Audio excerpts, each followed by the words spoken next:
how George Bush dresses up. Right here. We got him on tape. Let's send that spell over. Oh!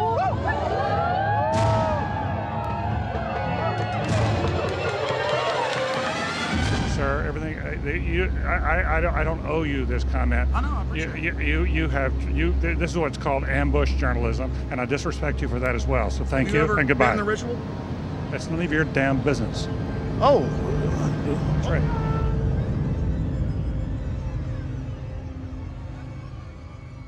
Our story begins in Northern California over 100 years ago, when locals began to spread rumors of bizarre occult rituals being conducted in the ancient redwood groves of Sonoma County. As the decades passed, it became clear these incredible stories had a basis in truth, and their source was a 2,700-acre private club known as the Bohemian Grove. Then, in a time period between the mid-1970s and the early 1990s, scores of reporters attempted to infiltrate the Grove. All attempts were unsuccessful. Grove security identified them, threw them out for trespassing, or in some cases, had the local police arrest them. To many, it seemed the Grove's secrets would never become public. All of that changed on July 15th, 2000, when we ripped aside the veil of secrecy and were successfully able to penetrate the Bohemian Grove on their high holy day and videotape the cremation of care ritual. Our infiltration is chronicled in my documentary film, Dark Secrets Inside Bohemian Grove. A British documentary film company, World of Wonder, also covered our investigation.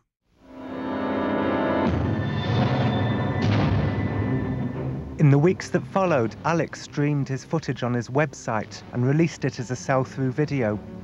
Everywhere I looked, the internet was aflame with news of the daring raid. As the news spread across the planet that the Bohemian Grove had been blown wide open and that their secrets were public, the people were amazed. They were amazed to learn that many U.S. presidents and British prime ministers, German chancellors, the Hollywood elite, the heads of business and academia, Federal Reserve chairmen were traveling to the Grove each year, and that presidents had been going there since the turn of the last century in 1900. They were shocked by each new revelation of ritualistic depravity. This film is about what we've learned in the 5 years since we infiltrated the Grove.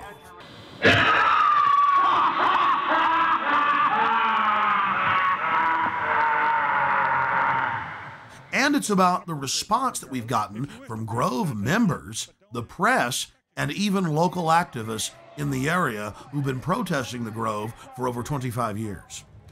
Finally, we learned that the Grove was only one chapter in a larger, worldwide secret society hell-bent on bringing in a one-world government. What would the people do if they knew that the majority of the leaders in the corporate world, as well as government, were deep occultists? Before the year 2000 and our successful penetration of the Grove, the mainstream media denied that rituals were indeed taking place there and said that elite from all over the world were simply meeting in secret to have a good time. After the footage we had shot of the cremation of care ritual aired first in England and then in the United States on national TV, the mainstream media changed their tune. The San Francisco Chronicle had previously refused to report on the Grove. After our infiltration, they wrote as many as 5 articles a year detailing the bizarre activities that were taking place inside the Grove, including the fact that top presidential advisor Karl Rove had tapped Arnold Schwarzenegger inside the Grove to run for governor on California's recall ballot. Even the vaunted New York Times reported on the Bohemian Grove, but attacked us for sneaking in. The New York Post was one of many national publications to report on all of the homosexual activities going on at the Grove. The Post reported in its page 6 gossip column that Chad Savage, gay porno star, was, quote, servicing the moguls at the Grove. But a disturbing theme ran through the body of the reportage. Okay, it's true. The elite meet behind closed doors, and there's gay porn stars and gay prostitutes being shipped in like beluga caviar. What's the big deal? Let's just let them have their privacy. And so they have lakeside chats calling for world government. Really, they're not bad people. The people we should watch are those that are exposing it. They're really dangerous weirdos. Of all the hit pieces that we've been victims of, the worst was conducted on national television by Brian Lamb, the director of C-SPAN, and some shifty-eyed professor they dug up, who appeared to be flashing Masonic hand signs, while he tried to eviscerate our character by implying that there wasn't even a ritual at all. Why, Alex Jones claims they do this ritual. Meanwhile, the Bohemian Grove has gone public to the newspapers, admitting they conduct rituals. Overnight, they had a gentleman on by the name of Alex Jones, who has a talk show in Texas, I think, and it's heard in communities around the United States. And he was talking about the Bohemian Grove Club, as if that's where it all happens. That's where all the decisions are made. There are thousands of people go there, and there's some kind of a ceremony surrounding an owl and all that. Have you followed this at all?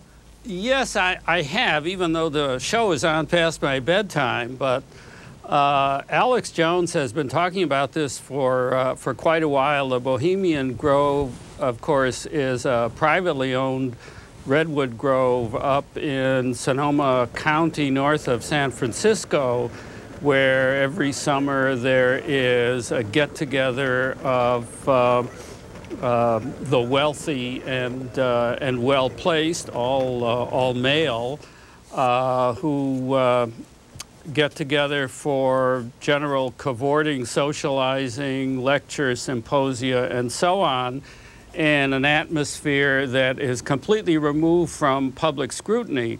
Alex Jones and some others have suggested for a long time that there are all sorts of nefarious rituals that go on, human sacrifices that were being committed by the elite who attend these gatherings.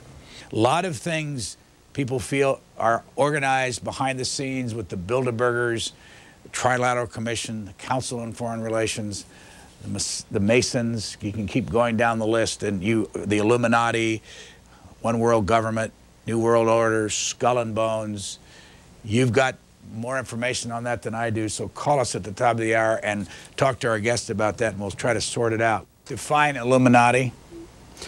The Illuminati were a small quasi-Masonic group founded in Central Europe in 1776. There was a surprising development in the summer of 2005. A Bohemian Grove employee decided to videotape some of the activities in the Grove and to give us the footage. The footage you're seeing was shot on a tiny digital camera, so the quality isn't the best, but the images are powerful. The individual that gave us this footage asked that we not release their name. Our source was able to confirm what we had seen in internal Bohemian Grove documents and annals, that the elite of the elite attend the Grove. Our source personally saw New Mexico Governor Bill Richardson in attendance, Supreme Court Justice Clarence Thomas, the famous newsman Walter Cronkite, and countless other luminaries. Without giving away the identity of our source, we can tell you this. The most elite encampment within the Grove is Mandalay. Other members of the Grove were not even allowed to approach within 100 yards of this compound, swarming with Secret Service, valets, private French cooks, and private security men. In the compartmentalized system of the New World Order, Mandalay is an elite within an elite, at the very top of the pyramid's capstone. Things have changed in the last few years at the all-male encampment. Since its founding in 1872, no females have been allowed in. But under pressure, they've allowed women some jobs in parking cars and in the kitchens in special cloistered areas. Our source is male. We'll call him Kyle. He reported to us that it was a constant irritant inside the Grove, being asked by old men if he, quote, slept around and wanted to have some fun. During one of the festival's revelries, known as Gypsy Jazz, they pause to thank the author of the music. They talk about what a wonderful jazz player he was, but that sometimes he did hang around with women, and the crowd boos with disgust. He disappeared from time to time, often with women.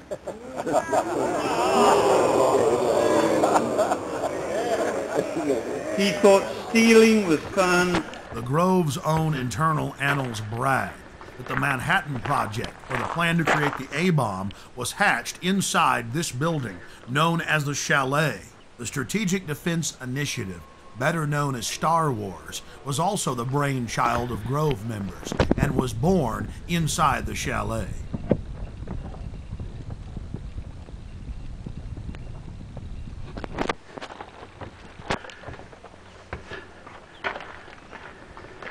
At the height of the Cold War, top Soviet dignitaries traveled to the Bohemian Grove for secret meetings with the heads of the U.S. government as well as corporate leaders.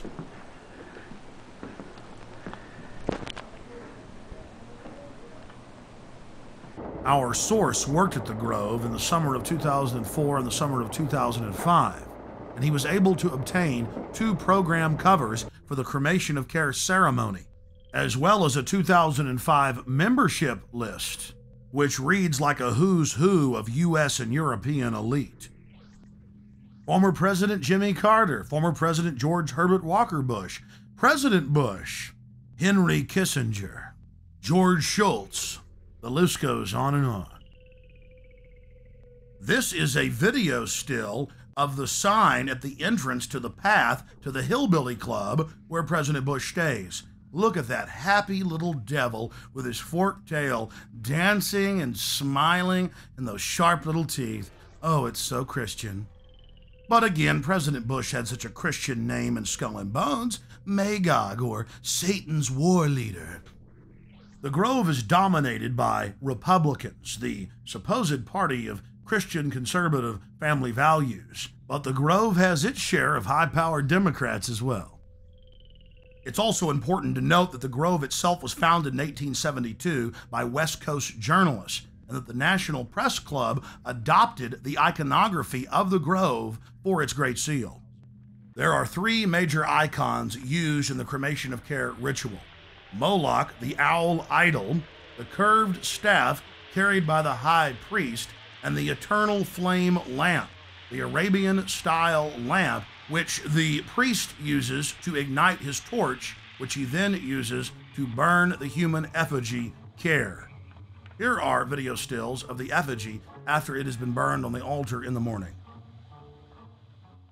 Many researchers of the global elite believe that real sacrifices are going on at the Grove. When I filmed the ceremony in 2000, I saw no evidence of this. It looked like an effigy, and the Druid priest were easily able to pick it up and take it up the steps to the platform. Our inside source informs us that there are actually 4 effigies used in the ceremony. One brought in on the back of the wagon, another that's used behind the trees, another that's brought across by the Grim Reaper to the steps of the idol, and still another effigy that is placed on a black altar before Moloch, the demon god, and burned. And this is the first and only time that video has ever been shot inside of the owl idol.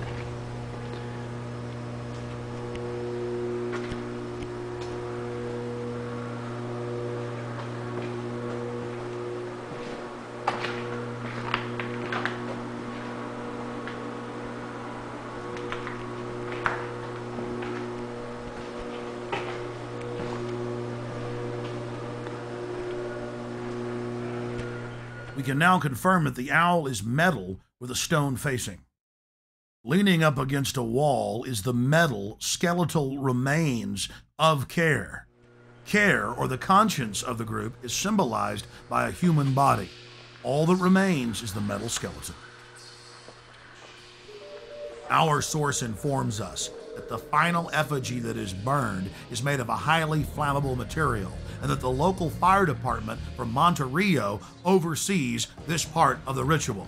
That was an important piece of the puzzle, because in 2003 we traveled back to the Grove and talked to a lot of the locals who were mainly friendly.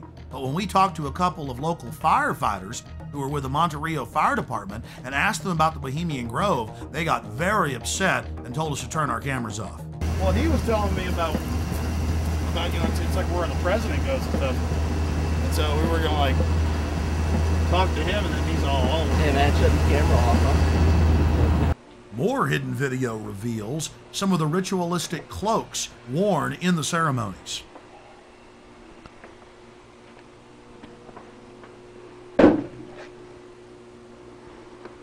Here are some more stills inside the Grove. Our social lives, going to the football game or the PTA, a little bit different than your average world leader or corporation chief.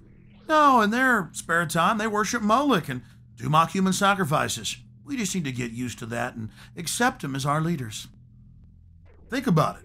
If your neighbor was engaging in mock human sacrifices to Moloch, the demon idol that was worshipped all over the Mediterranean and the Middle East, would you let that neighbor walk your dog or house sit, or how about babysit your children, or be in control of the nuclear launch codes? Well, let me give you a revelation. They are in control of the national deficit, of Congress, of your bank account, of your local police department, and they see you as cattle, as their slaves. Some of the criticism we received came from an unexpected source. Harry Shearer, star of Spinal Tap and the voice of Mr. Burns on The Simpsons. This is a get-together of very powerful guys. Harry Shearer played the role of apologist in a British documentary about the Grove. Mr. Shearer, who is also a member of the Grove, said that they're just having fun when they have the cremation of care ritual and that it's a men's party where they blow off steam. But Mr. Shearer didn't stop there. In 2002, he produced a full-length feature film and released it titled The Teddy Bear's Picnic. Mr. Shearer has told the press that his film is based on the Bohemian Grove. The owl of Bohemia is turned into a pelican. Care is transformed into time. The Druidic rites are interpreted to simply be nonsensical sophomoric activities. Oh, and guess what the plot of the entire film is? That they're trying to keep their rituals secret, and two employees have hidden video cameras and are about to blow their secret wide open. I wonder who they could be talking about. And I want to make an announcement for anyone who is parked across the street. Anyone who's parked across the street at the theater, on the theater grounds, you need to move your car.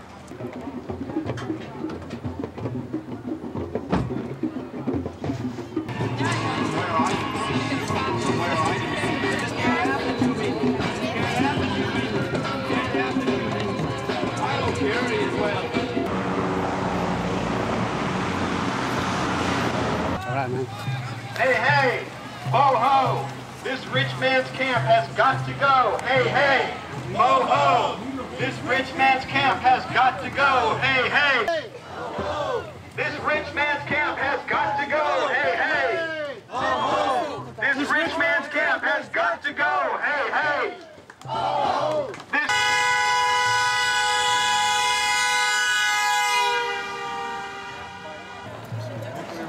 So, are you one of the Grovers? I'm just here. Yeah. Better than you think.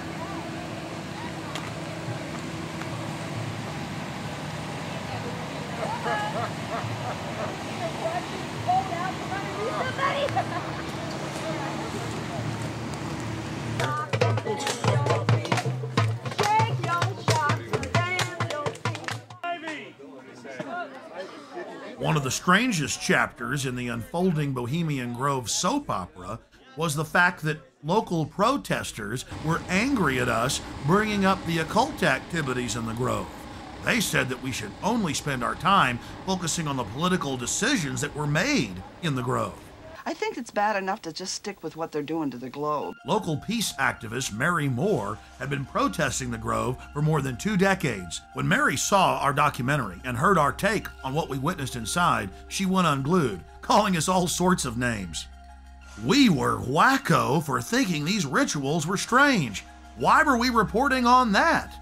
For the 2001 protest, the year after we snuck in, Mary turned over control of the organization to other local groups, but she was in attendance. We then caught footage of the local leaders of the protest group actually carrying out their own counter rituals in some type of bizarre white magic versus black magic war.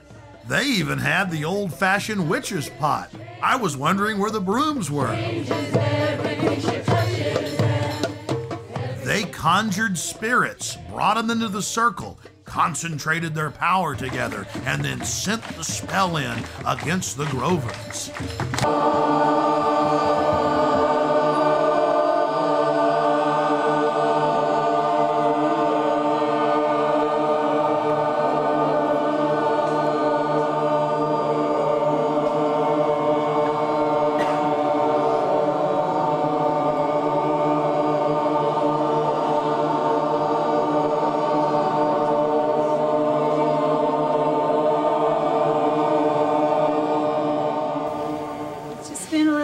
Protection around all of us and around this place. Hail, guardians of the watchtowers of the east, spirits of air, spirits of changing winds, winds of change, be present here as we do this ritual. So mote it be. I call upon the primal fires of transformation and creation, the shining face of the Father and the molten core of the Mother. In their sacred union we stand, sacred fires even now. Oh, spirits of the water, spirits of this beautiful river that runs past us. We feel you in our blood, moving through our bodies. Let us welcome you as we remember that we are one. Ho, spirits of the water! Oh, spirits of the water! May we not fear the dark place that we enter in order to learn from you, Mother Earth. Guardians of the North, be with us. So mote it be. A little too freaky for my taste. Yeah. A little too religious.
This went on for literally hour after hour after hour.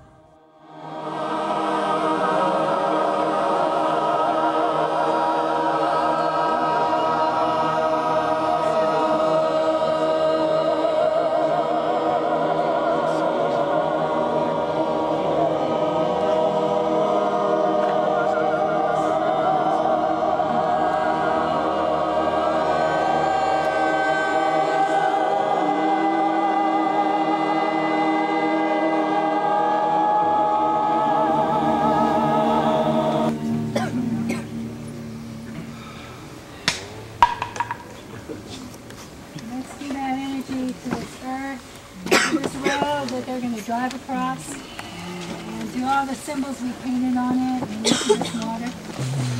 and into the rib mass of these ribs.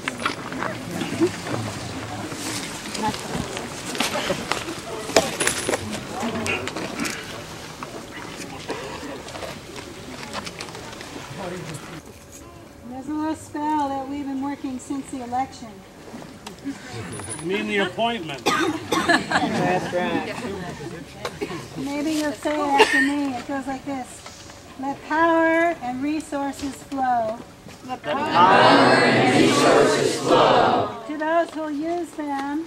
To those who will use them. For the good of the earth and her people. For the good of the earth and her people. And be withdrawn from those who won't. And be withdrawn from those who won't. Let's send that spell over into the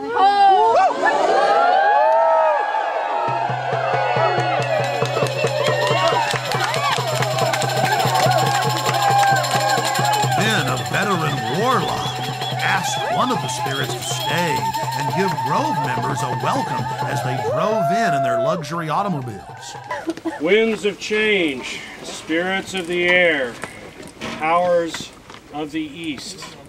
We have felt your presence here and would like for you to stick around and give a warm welcome to the folks who are coming here.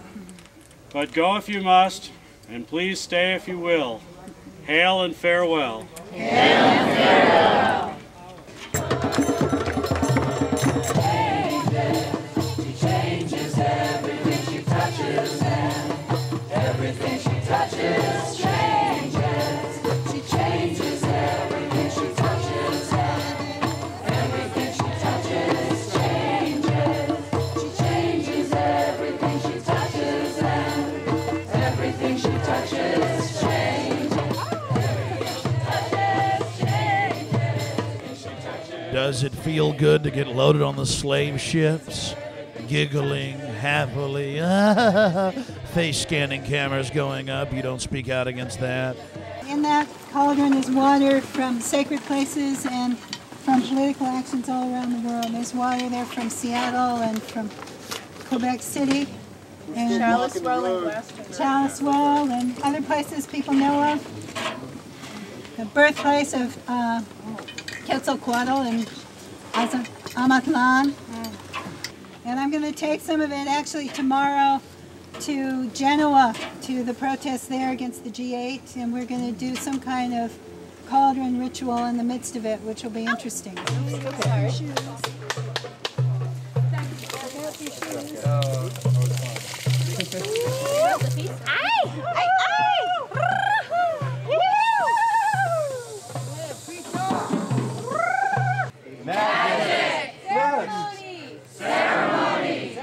Now I'm beginning to realize why we're not supposed to talk about all the occult activities that are going on inside the Grove. It isn't magic or belief in magic that's the problem. It's not the occult. No, it's those evil right-wingers. And by the way, let's not mention all those top Democrats that are inside.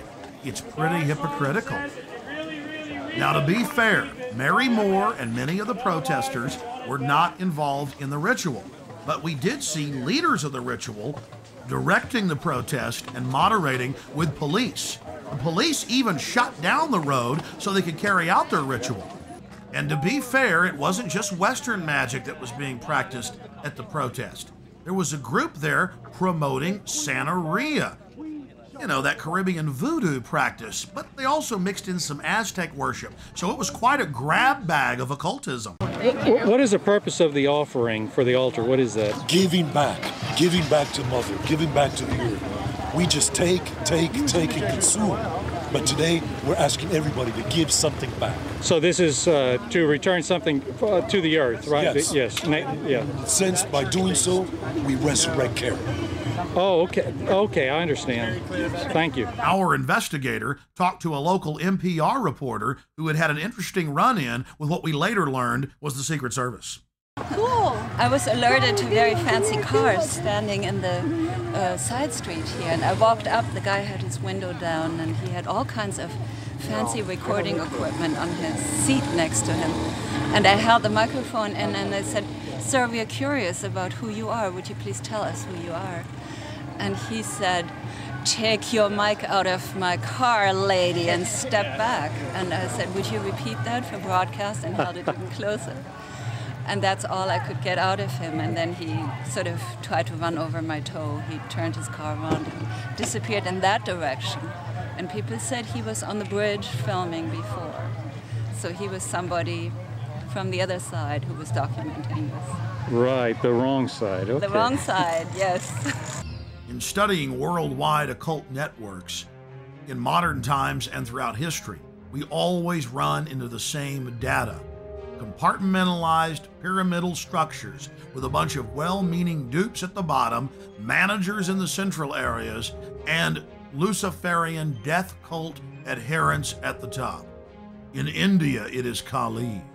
The Mayans and Aztecs' greatest gods were the gods of death.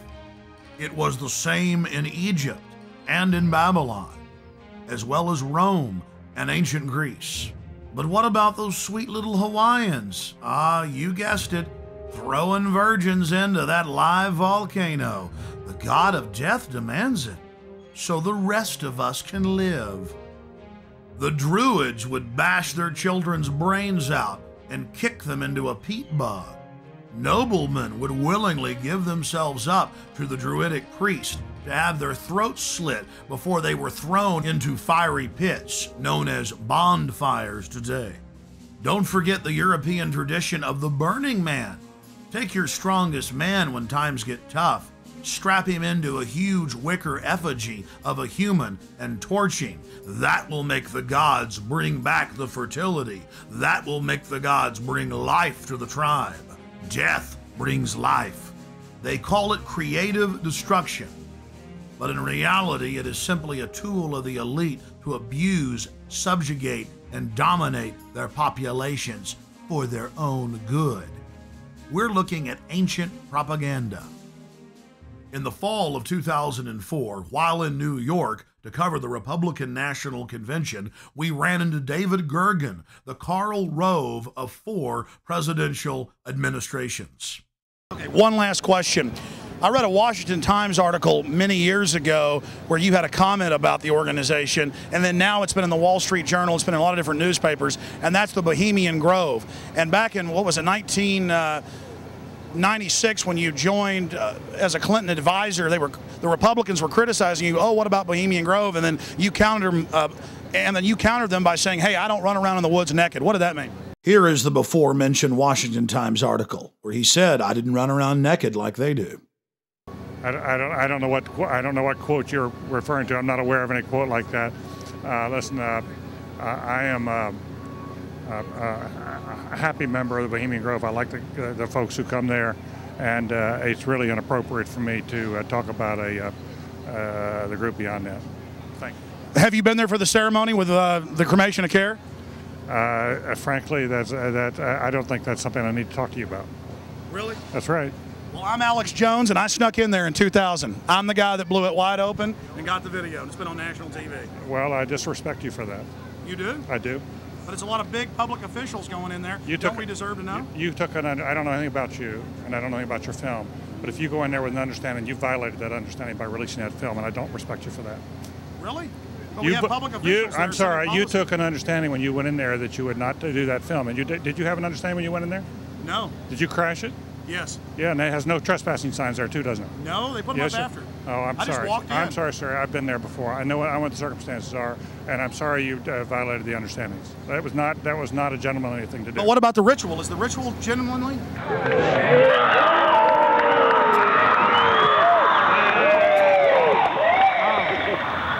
Sir, everything I don't owe you this comment. I know, I appreciate it. This is what's called ambush journalism, and I disrespect you for that as well. So thank you and goodbye. Been in the ritual? That's none of your damn business. Oh, that's right. Listen. You go around and make understandings with people and violate them.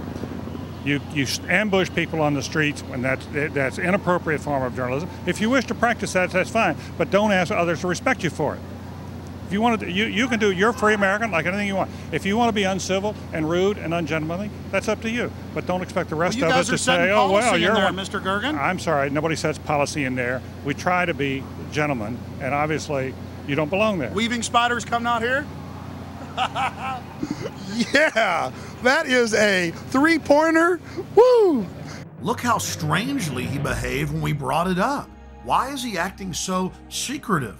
And why did he get so angry when he discovered that we'd snuck in? You see, they take it very, very seriously. This is one of the hallmarks of the occult and secret societies. The word occult means secret. Secrecy is part of their religion. They revel in it.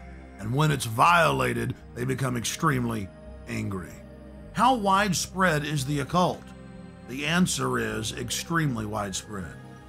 Occultism in our society, and particularly in our government, at the highest levels of corporate America, is rampant. It is a well-publicized fact that the Reagans had every aspect of their lives governed by their astrologer.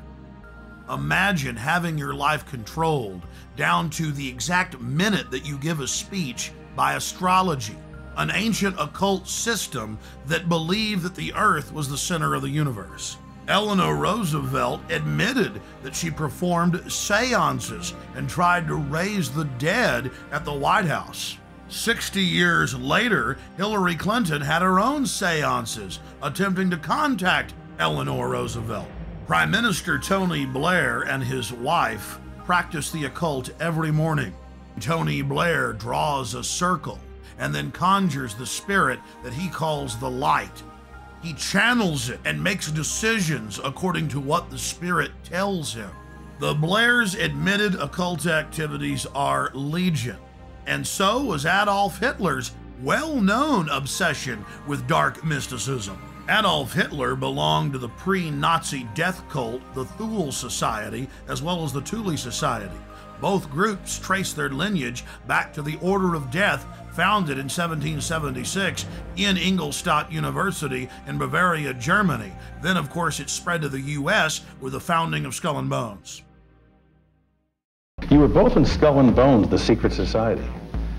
It's so secret we can't talk about it. What does that mean for America? The conspiracy theorists are going to go wild. I'm sure they are. I don't know. I haven't seen the web. Number 322? First of all, he's not the nominee. And, look, I look forward... Are you prepared to lose? No, I'm not going to lose. You both were members of Skull and Bones, a secret society at Yale. What does that tell us? Not much, because it's a secret. Is there a secret handshake? Is there a secret code? I wish there were something secret I could manifest. 322, secret number? There are all kinds of secrets, Tim, but one thing is not a secret. I disagree with this president's direction. Aleister Crowley, who dubbed himself the Beast and the most evil man alive, was a fellow traveler with some of the most powerful people in British society, including prominent royals. The Church of Satan, the Temple of Set, the OTO, the Golden Dawn, Skull and Bones, Bohemian Grove, the Blue Lodge, the Scottish Rite, the 33rd Degree. It seems like there are hundreds of different occultic groups, but all they are different denominations in the same religion, the Egyptian and Babylonian mystery schools. Albert Pike, who was the supreme Grand Mason of the entire world, founded the Ku Klux Klan. But you don't hear Jesse Jackson calling for his statue to be removed in Washington, D.C. Why is that? Because Jesse Jackson is a 33rd degree Mason.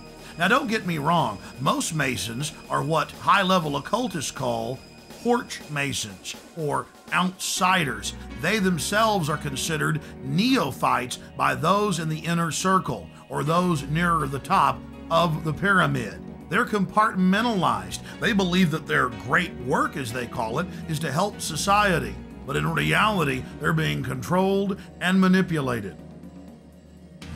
The Knights of the Secret Circle, the Knights of the Golden Circle, This is what high-level KKK members call themselves. But even low-level KKK members do not understand that the KKK itself is part of a larger Masonic organization. Most Masons detest the Klan, but they've never looked on their own temple walls at the paintings of Albert Pike that adorn them and asked themselves why the founder of the Klan is hanging in their temple. This is the power of hidden in plain view, a favorite trick of Luciferians. Where did this dark thinking start? This black spirituality? The central thread goes back to ancient Egypt and Babylon with the mystery schools. They knew that knowledge is power, and so secret societies were formed to guard the secrets of medicine, architecture, government, agriculture. Secret societies are nothing more than the first intelligence agencies. Knowledge had to be guarded, but over time, elites abused their control of the knowledge and used it to dominate their populations. And these same sciences of control are being used today. That's why the elite today relishes secrecy. They know that it is the fount of their power. They seek to dumb down the population, not just to hoard their secret knowledge to make us even more mindless, more domesticated, like braying sheep to the slaughter. Their religion is the science of sophistry, the science of the con artist, the science of the despot, the dictator, the tyrant, the controller, the charlatan, the liar. They come to kill, steal, and destroy. They are parasites. They are anathema to free, dynamic human societies. Know your enemy. Stand up for love and life and family and resist the New World Order and the Babylonian slave state our enemies are attempting to construct.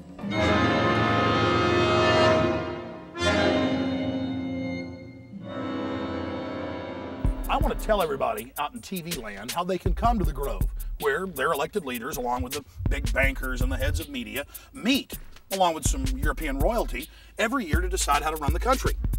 You can fly into San Francisco, or you can fly into Santa Rosa.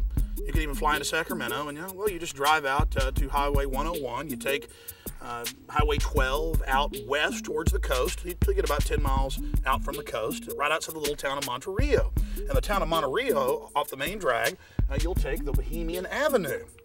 And it dead ends right here at the 2,700-acre Redwood Grove entrance, where your world leaders, among other things, set policy for much of the planet and dress up in black and red robes and worship, Moloch. To purchase additional copies of this film, or to see dozens of other films and important books, be sure and visit Infowars.com or PrisonPlanet.com. Or to order, simply call toll-free 1-888-253-3139.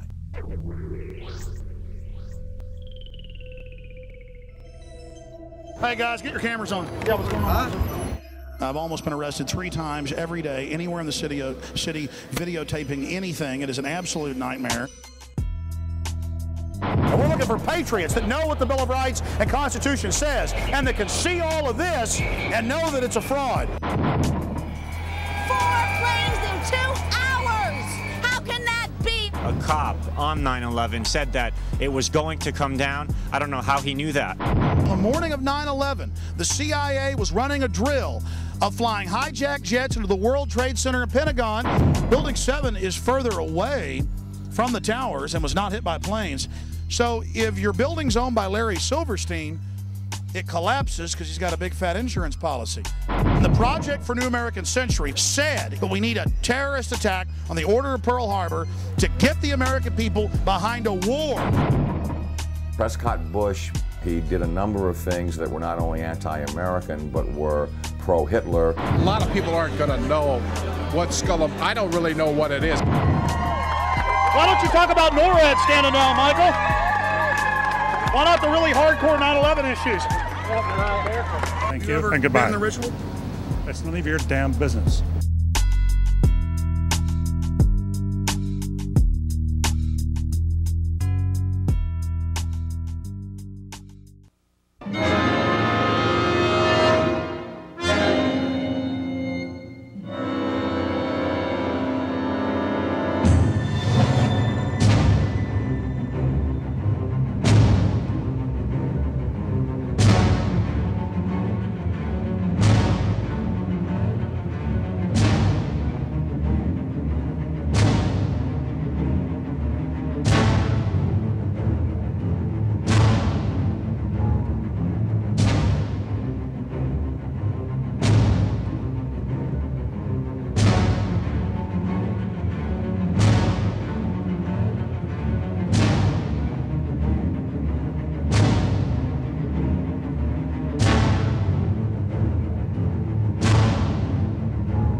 Hello, I'm Alex Jones, and I'm a radio and television host based in Austin, Texas. And for many years, I've been exposing the criminal activities of the global elite, also known as the New World Order.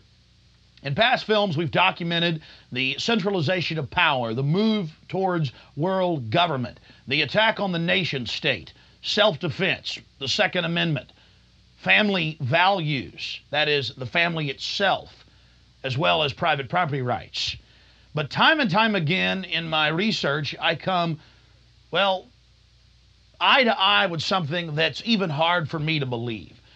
And that's that the elite, again, the so-called establishment kings, those that know best, the visions of the anointed ones, are obsessed with the occult, from presidents to governors to the heads of industry.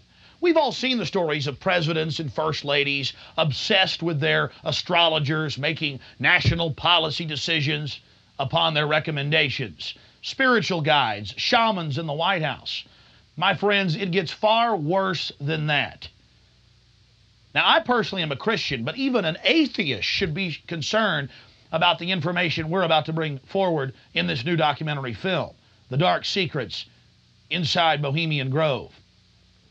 You see, for over 120 plus years in Northern California, in Sonoma County, on a 2,700-acre secluded redwood grove, leaders from around the world, prime ministers, chancellors, presidents, governors, again, the heads of industry, banking, academia, the media, Hollywood, only a select few, a little over 2,000 people, travel there to engage in bizarre, ancient Canaanite, Luciferian, Babylon mystery religion ceremonies. At least that was the rumors. And so I went to the library and got on the internet and saw many of the mainstream news articles admitting that world leaders do indeed go there, and they fly into San Francisco and other surrounding cities and drive out into the rural hills and mountains of Northern California, and that these stories have been coming out that they worship some 45-foot stone owl god. And then I began to read some of the documentation on this Moloch character of the Old Testament, mentioned many times in Leviticus. That's in the Bible. Why are world leaders traveling to the middle of nowhere to worship this thing? Well, I had to check it out for myself. And I'm proud of my team. Mike Hansen, Violet Nichols. They traveled with me there. We talked to some of the locals discreetly. We successfully infiltrated, with the help of some of the locals and Channel 4, World of Wonder, British television that teamed up with us. And I successfully infiltrated through the Secret Service, through the guards, through the Sonoma County Sheriff's Department. We were inside 4 hours. That's only one day out of the 2 weeks that they meet there for the admitted Summer Fire Festival of the Bohemian Club. Well, basically, that's enough for me. It's hard to even describe it with words, and I hope that our hidden cameras can give you at least a small piece of what I witnessed. To have world leaders engaging in this type of sickening behavior, oh yes, there's much more to come. Mock human sacrifices, they claim, just shocks the very foundations of what Americans believe their leaders to be. And then to have it intimately connected with world government. It doesn't make a lot of sense until you research history. All throughout history, spanning back into the midst of the beginnings of civilization, we see world leaders from the empires of old, from the Aztec kings and priests, to Babylonian leaders, to ancient Rome, engaging in twisted behavior. Could it be that when you have all the power and all the women and all the money and all the lands and all the art, you have to do something new? You have to go against the basic grain of humanity. You have to get off in a sick way. That's what we witnessed in Northern California, July 15th, 2000. Get ready to go inside the Bohemian Grove.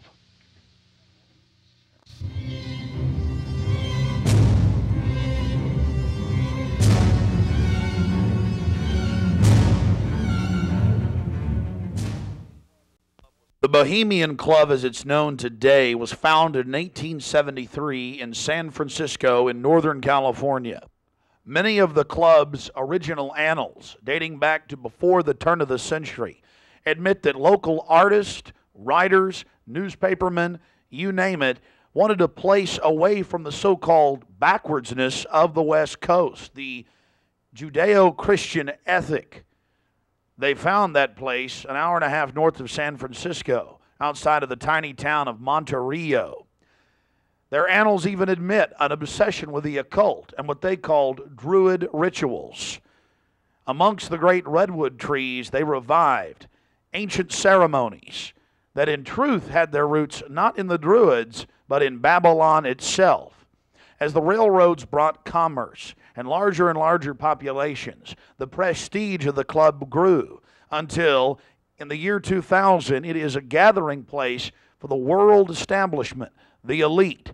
We're about to show you some of the key evidence documenting this. It is absolutely central to understand that these bizarre activities have been engaged in going back to 1873 and are not some new fanciful whim of the trendies on the West Coast. By the turn of the century, there was already a 10 to 15-year waiting list. Presidents from Howard Taft to Herbert Hoover were on the membership roster. Not to mention, later, famous war general Dwight D. Eisenhower, later to become president. The roster of the Bohemian Club reads like a who's who of the elite. Look at this photo taken inside the Grove back in 1963. There you'll see Ronald Reagan, and sitting two people over from him, later to become president, Richard Milhous Nixon. Frankly, we don't know if these men actively enjoy the things that go on inside the Bohemian Club. But one thing is perfectly certain from the evidence. They are forced to go and attend and take part in these activities if they wish to be elevated to the highest levels of the geopolitical power structure. Take George Bush Sr., documented member. And then, of course, there's his son.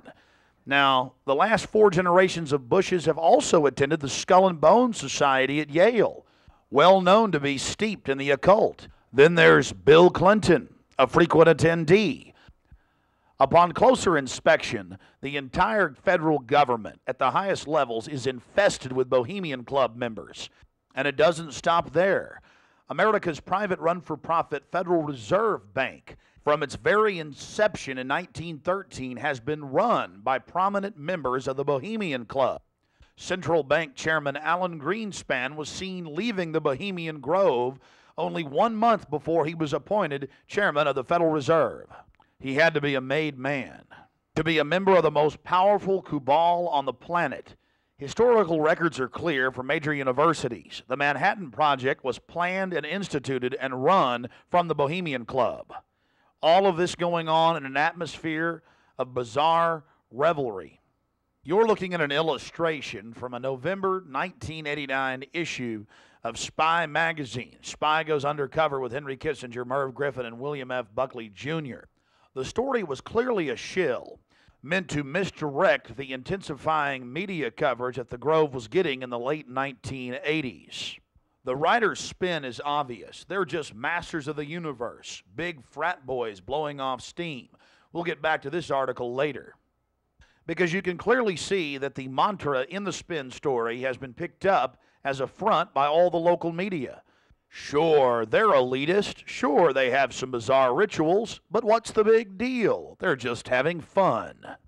If that was the case, why would David Gergen, presidential advisor to President Clinton, resign from the Bohemian Club and 17 other organizations when it was revealed in 1993? Organizations like the Trilateral Commission, the Council on Foreign Relations, the Bilderberg Group. But it's not just the Washington Times and the Sacramento Bee. You're looking at an illustration from the pages of Parade magazine, February 22nd, 1981. This story was the most accurate and revealing, detailing the so-called mock human sacrifice. Former German Chancellor Helmut Schmidt wrote extensively in his memoirs, Men and Powers, a Political Retrospective, goes into great detail about the secret establishment running the world. The Trilateral Commission, the CFR, the Bilderberg Group, and of course, ladies and gentlemen, the Bohemian Grove, a place that he often talked about being a wonderful hideaway, a place to spend time with Nelson and David Rockefeller, and to talk about world government and steering societies. On page 225 of Men and Powers, he talks about it being one of the most astounding places he had ever visited in the United States, and how that feeling intensified over the years with subsequent visits. The book goes on for page after page discussing the corporate, private, governmental infrastructure of world government. Going back to the Spy magazine spin piece, they have lots of rosy illustrations of drunken establishment types dancing around having fun with the rituals going on in the background. They even admit that they wear bizarre Ku Klux Klan style robes. And there's even a photo released by the Grove of the ritual being engaged in.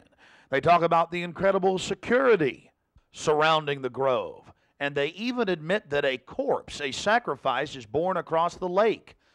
But it's all in good fun. We did massive research on the occult. And one of the libraries we visited was that of Professor Tex Mars of Aeronautics. He also has written literally dozens of books on the occult. His library was very revealing about the obsession of elitists throughout history with the occult. Front group after front group to conceal and really subvert. But behind all of these groups, there is a small cadre or elite, a core. And what you have done, I think, with the Bohemian Grove is you have exposed one of the premier organizations of the whole New World Order arrangement, you might say. Of course, we can go back in history, all the way back to ancient Egypt, Babylon, or Greece, Rome. And I think you're going to see sort of the roots of the Bohemian Grove, but particularly in the Illuminati era, originating during the French Revolutionary days.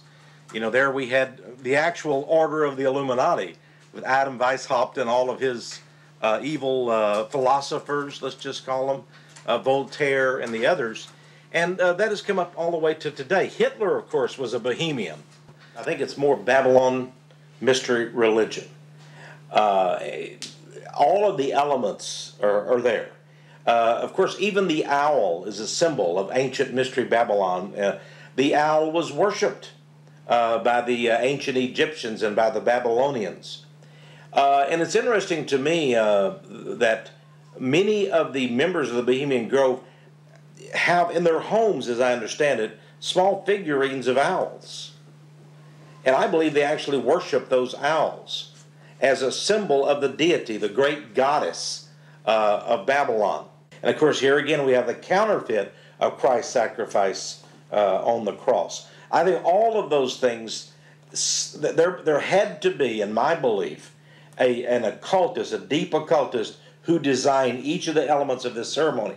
It wasn't just a bunch of guys sit together at a bar and said, hey, let's have a good time, the cremation of care, and why don't we do this or that. I believe it was purposely designed, each element in its turn, for what they did. No doubt about it.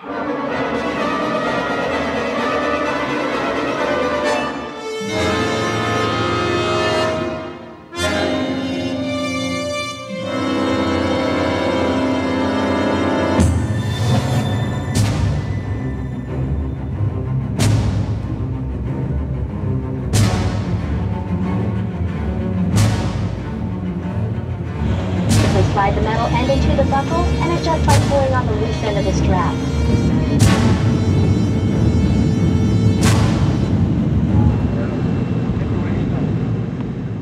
After landing in San Francisco at the International Airport, we traveled through the city, across the Golden Gate Bridge, into deeper Northern California.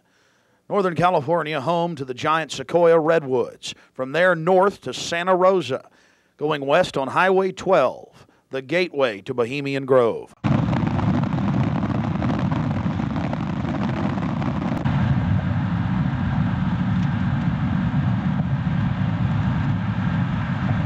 We spent the first night in Santa Rosa before getting up early in the morning and traveling into the town of Occidental, where we were going to meet the British media and start our investigation. Well, here we are in Northern California, right outside the Bohemian Grove. The fruits of nature. But I'll tell you this, I don't worship it and sacrifice things to it. Let's go find out what's going on. Yeah. Well, here we are, folks. Turning on to the Bohemian Highway and Bohemian Grove. We're going to find out what in the New World Order is going on here.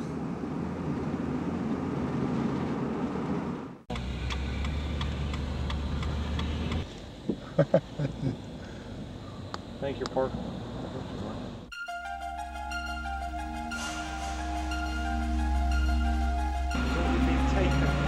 No, I tell you, it's beautiful out here during the day, but it is spooky at night. I don't know if you guys got some footage of it, all the fog and the rest of it. So are you excited? Oh yeah. I've got a map. You guys want to look at this?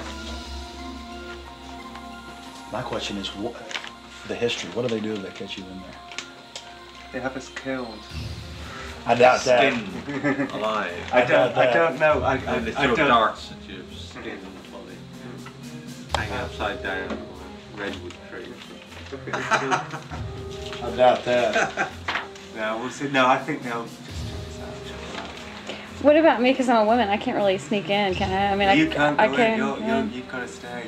I've got to stay. Yeah. I've got to stay behind in the spooky Occidental Lodge. I have no problem.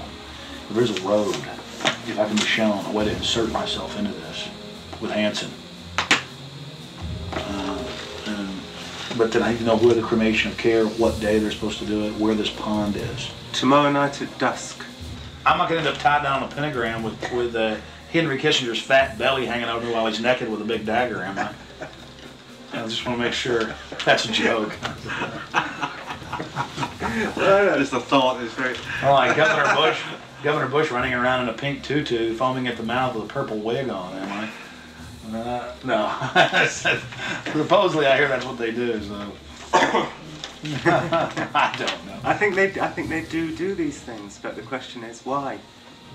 And these power brokers, which bomb innocent countries and slaughter people and pump the food chain full of garbage and just everything else they do, it's probably something fun for them. They really get off on being bad little boys.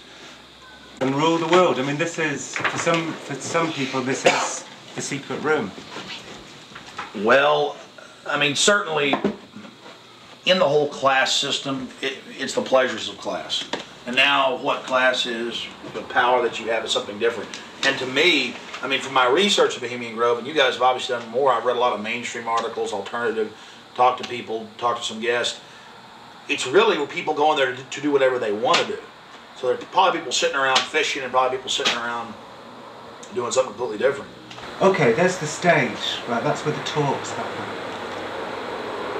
Because they've got this amphitheatre, and they have these kind of talks, and this is where George Bush gives talks and people like that on this stage. Oh look, there's the lake. There you go. Lakeside talks. There's the lake. There's the shrine. See? Right there. That's where. Honey, come get a shot of this. Now, where's this river? This is near the Russian River. Can you see it? Now, see, here's the shrine of their devil owl, which they even admit has its roots in like Babylon and the Druids had them and everything else. So all over the world, this weird owl shows up. Some cultures they've thrown children inside the bowels of this burning owl. That's historical. We've all read in the Bible about throwing your children to idols inside their, So it's weird behavior, definitely, so it needs to be investigated. And plus, it gets the adrenaline up. Thrill seekers have to have more. But here you go, honey. Right here, the shrine. You can zoom in on that, Mike. I'm saying honey to my girlfriend, Violet, not Mike here. We're getting real bohemian now, aren't we? This is... Honey, we can get a close shot right here? But it did sound like that she's definitely leftward leaning. Then we get into the whole semantical debate about is there a left and a right, and to me there really isn't. There's the command and control on one end and the anarchy on the other, and I want to be on the middle of the real spectrum. Certainly got to have some control in a complex society and civilization. but all the developments I see are pretty bad towards dehumanization. And now you got the UN demanding everybody sign on to this International Criminal Court. And they're telling the U.S. if we don't sign on, it won't matter. If 60 countries ratify, we'll be under its control. I mean, we're here. We're at global government now. When they're saying they're going to have some world court in the Netherlands that they'll take anybody they want to. These are in fact, I was reading some of the talks that they've given and they've released that the Bohemian Grove has discussed, and it's all population control, world courts. You're talking 20 years ago. So definitely some stuff's going on here that's pretty important. But is it the ultimate elitist retreat? I would imagine those we don't even know the names of. This is probably just one more steering committee where they bring in a lot of underlings and high-level corporate chieftains that really aren't the upper top echelon, make them feel important, and then implement some type of strategy. From the stories I've read and things that happen, I mean, it is pretty well documented that people run around naked. They have orgies. They go into town and have orgies, and these are world leaders. I got a serious problem with that. Just by the very nature of how this, to me, Bohemian Grove is probably a way to compromise people. You want to be in the New World Order Club. It's like a big kid fraternity. And just like in fraternities, you have to do weird things. Here, you probably do weird things. But I got a problem with governors and presidents and prime ministers and corporate chieftains running around and doing this when they have so much power over what happens in the public domain. They have a responsibility to disclose what they're doing. So I think it is important, like you were saying, to somehow try to maintain some security and not be way out in the open because they'll call in a bunch of security. Sounds like he often is. I hear he really enjoys himself here. I think Henry Kissinger will be here. Yeah. Well, if I got a stink detector, we'll be able to find out where he's at. I was like, everything evil you can imagine, Kissinger's always involved in it. Isn't he a Republican, though? I'm not a Republican. That's the point I keep making. This whole Democrat-Republican deal is a complete... People always go back to that, though. Probably like in your country, you've got Labor and you've got the Tories over there, and it's all the same people behind closed doors. It's just a big joke. And your leadership, our leadership, it's all the same people. I mean, you do see a fight going on, but it's two different management teams of the same system, bidding for control. What I call the CEO jobs of Slavery Incorporated.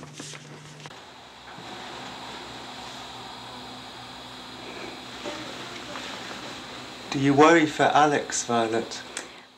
I do. I just, because Alex gets so impassioned by what he's doing that sometimes I'm afraid that he might be a little bit, reckless or maybe a little bit too fearless. I worry about Alex when he drives down the street to come home. Especially I used to worry about him when he had come home every night from the same, radio studio at the same time in the same car. And, I worry about him sometimes when he's late getting back in the studio and he doesn't give me a call. I mean, he is putting himself out there, but I think the fact that he's in the public eye as much as he is really, keeps him safe to a certain degree. So maybe something like this is, people might not necessarily know where he is right now, people that listen to the radio or whatever. So it's maybe a little bit more risky, and it's a little creepy at night up here in the woods, And you're definitely not dangerous. You're not going to do anything stupid this weekend. Well, dangerous to what? Dangerous to myself? Are these people dangerous? They certainly may be, but I'm completely nonviolent when it comes to just going out there and trying to get the information. That's what I'm trying to do. I'm an activist first and foremost, but also a journalist in that I'll make some jokes and speculate occasionally because I'm a radio talk show host. But when I say something that I believe, I have to be on target about it. But dangerous? I'm definitely dangerous to corrupt bureaucrats and their financial bosses that would like to control the American people on the planet. But not in a violent way. Not in a violent way. And long before global government came out in the open, in the last 4 or 5 years, they were conditioning the public that anyone that talks about global government is a kook, a weirdo, a terrorist, a racist. And now they're out on the nightly news saying global government's here, you better accept it, we're getting rid of juries, all across the planet. The IMF, the World Bank, basically runs things now. The WTO decides what you can buy and sell and trade on the international market. But see, they've preconditioned us that it doesn't exist. They've preconditioned us that anybody that talks about this stuff and who is against it is a kook or a racist because it doesn't exist. And then everybody's decided, well, I'm going to be culturally cool. I want to be in style. I want to be accepted. So even when they're hearing the news admit it and tell us how great it is, they've already pre-positioned it psychologically that it's not acceptable, it's not kosher to discuss it. Do you see the tactic they're using there? Mm-hmm. 5 years ago, I would laugh when I heard about black helicopters. I would say, I'm about taxes, I'm about corruption, I'm about getting local control back, I'm about states' rights, everything's coming under federal control. I was pretty mainstream, what you'd call so-called conservative. Then I saw the light when black helicopters started going into North Carolina. I started going into Florida. They fired into an all-night restaurant in Miami, just training, firing bullets into a place where people were eating. They started burning buildings. Police chiefs started throwing them out of their towns, San Antonio. All this started happening, and I said, whoa, this is real. And then I realized that I was preconditioned, even as a so-called conservative person who understood that the media lied. I didn't realize how thick the propaganda was. That they precondition us before they release something on us, that it, number one, doesn't exist in our minds with classic doublethink, but then it can re-exist at the same time if they say it does and it's good. So it's literally George Orwell's doublethink, and one has to have it to stay sane in this world. Well, I refuse to be a part of it. I mean, the news every day, black helicopters are a joke, they're stupid, the culture, commercials, movies. At the same time, almost every month in this country, they're attacking and terrorizing some town with burning buildings and terror. And I don't want to be part of their sick control freak system. I don't like these degenerate, inbred, New World Order crowd people. They're not going to run my life. They're not going to control me. And I'm going to try to expose them. And I think we've had some success doing that. Oh, look how pretty it is. Uh-huh, sure is pretty. Mike, you enjoying yourself? A lot less spooky during the daytime. It's all foggy. Now we're going to take our British friends down into the forest a little bit later tonight. Let them gallivant in the werewolf-ridden woods. Joking, of course, they'll have me on there. Alex Jones, radio talk show host, believes werewolves infest Northern California. They've been seen dancing with grizzly bears. Small pixies have been even witnessed playing violins for George Bush. Don't know what to make of what's going to happen. I can't even begin to imagine what we're going to discover when I infiltrate tomorrow and try to get the cremation of care. We're very close to the gateway to Bohemian Grove now. The first set of gates and security. They have a small guard check at the front, and then they have a larger second one. Not a through road. Get a shot of that.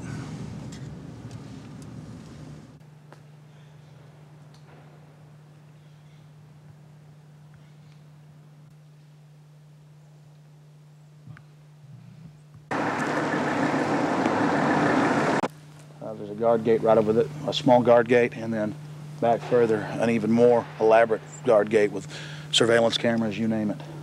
Not a through road, ladies and gentlemen, right up here in Northern California.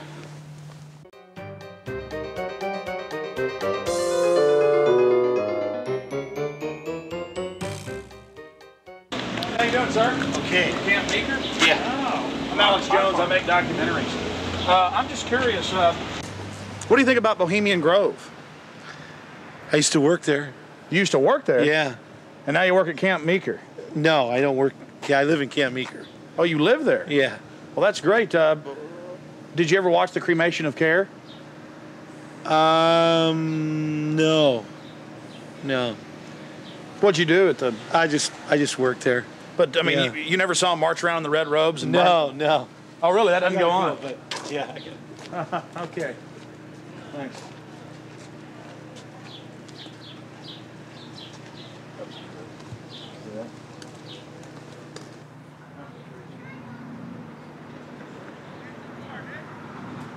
What have you guys heard about Bohemian Grove?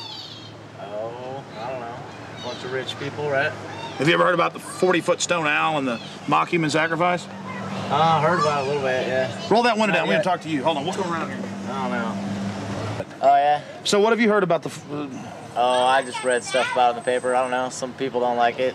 They protested or something weird. But what about the 40-foot stone owl and the mock human sacrifice? You say you heard something about that? Well, just what I read about in the paper. Oh, the paper admitted that? Well, no, I don't know if they admitted it. They just said people go protest it. It supposedly happens. Sounds kind of weird. Does sound weird to me. Yeah.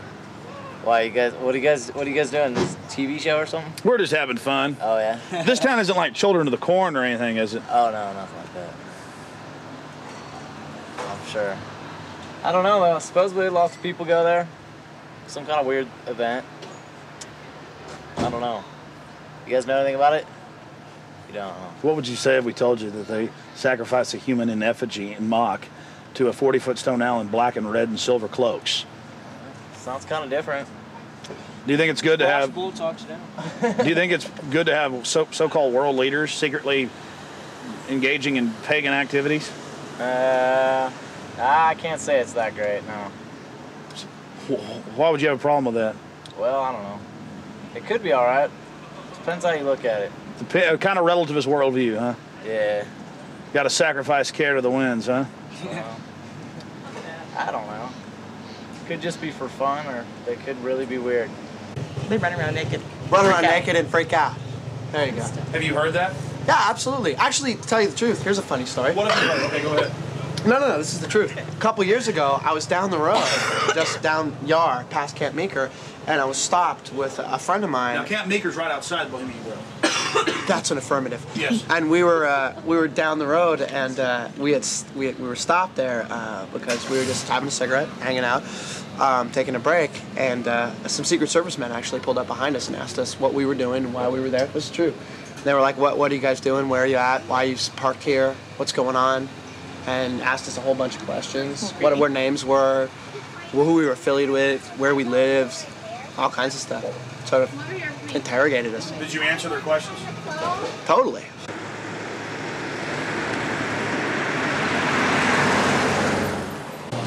I don't know. We always hear there's like big, fat, rich guys with prostitutes there. Really? Yeah. What about the owl and the rituals? I don't know anything about it. Never heard about the rituals? Rituals. Ritual killing of a human, sacrifice of a human? Nope. Never heard of it. What would you think if that was going on? I think it's pretty weird. Wouldn't be that surprised. I mean, it is our government after all. Hey, thanks for talking to us, bud. You know? Hey, I like your shirt. Declaration of Independence. Yeah. All right, man. Take care. All right. We're talking about the Bohemian Grove and trying to see what locals think about it. How it's all secret and all these fat cats there and the supposed strange rituals that go on. Are you a local? No, but she is. What do you think about the Bohemian Grove? Well, I know what they call it. Let's see. It offers a lot of employment. Offers a lot of employment? Mm-hmm. What's going on there? What kind of rituals do they do there? I don't know. We're talking to locals about what the rumors are. What are the rumors? About a big 40-foot stone owl and simulated human sacrifice. Oh, no. Oh, I don't know about that, but it's politicians that come, that vacation there. And it'd be really weird if politicians were acting like they were sacrificing people, wouldn't it? No, you can't trust politicians, you know. Oh, really? They might be doing it, huh? They might, yeah. Who knows? The politicians, you know. I hear you, bud. Hey, good talking to you. Right. Appreciate it. You guys take care. Good luck. Hey, those are some pretty flowers. Those are sweet peas. Those are real, folks. Yeah, they're real. You guys have a good one. You Enjoy too. the weather area. Yeah? Yeah. This area is in trouble. Yeah, we are. It's in big trouble. No, this is a wonderful area of the country. We're just asking locals what they think of the Bohemian Grove.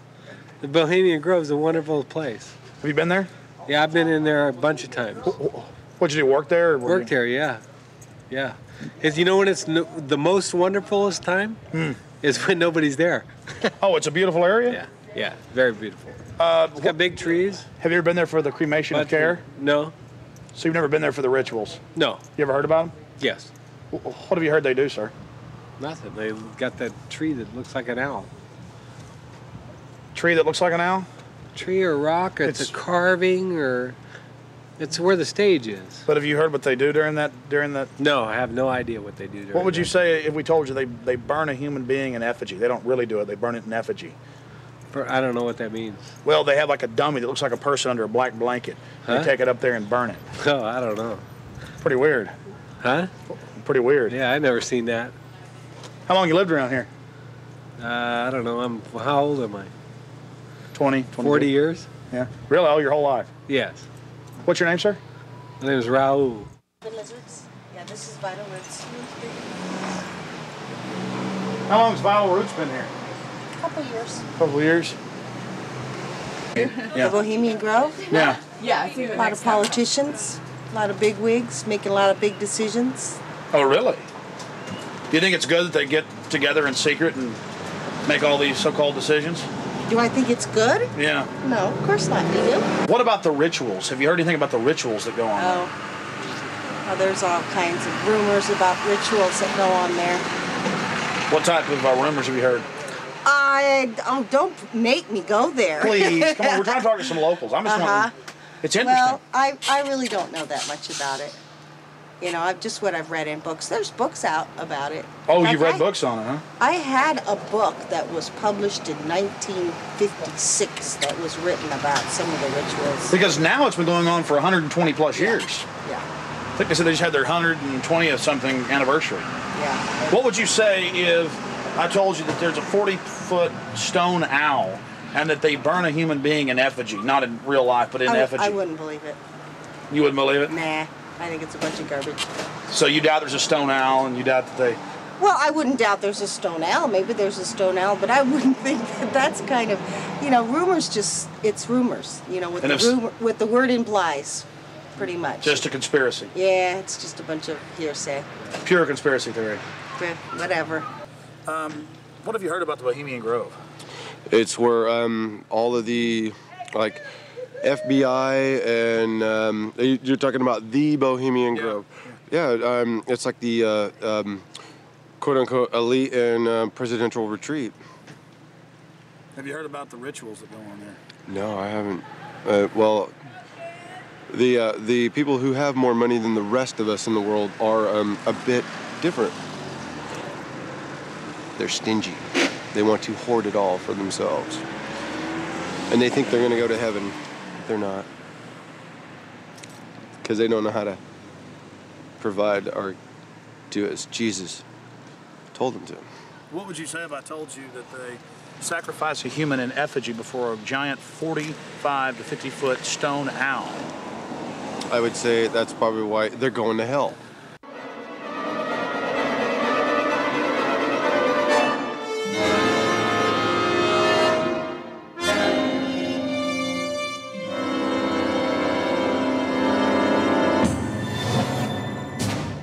Yeah, this Australian we met yesterday, he's been here for 3 years, and he says that about 2-3 months ago, the whole place was saturated with men in black, FBI, Secret Service and everything, going up and down the roads, checking everything, checking houses, everything for bombs and stuff, and then they all disappeared, and they were looking out for undesirables in the area who were persuaded to go. That was his story.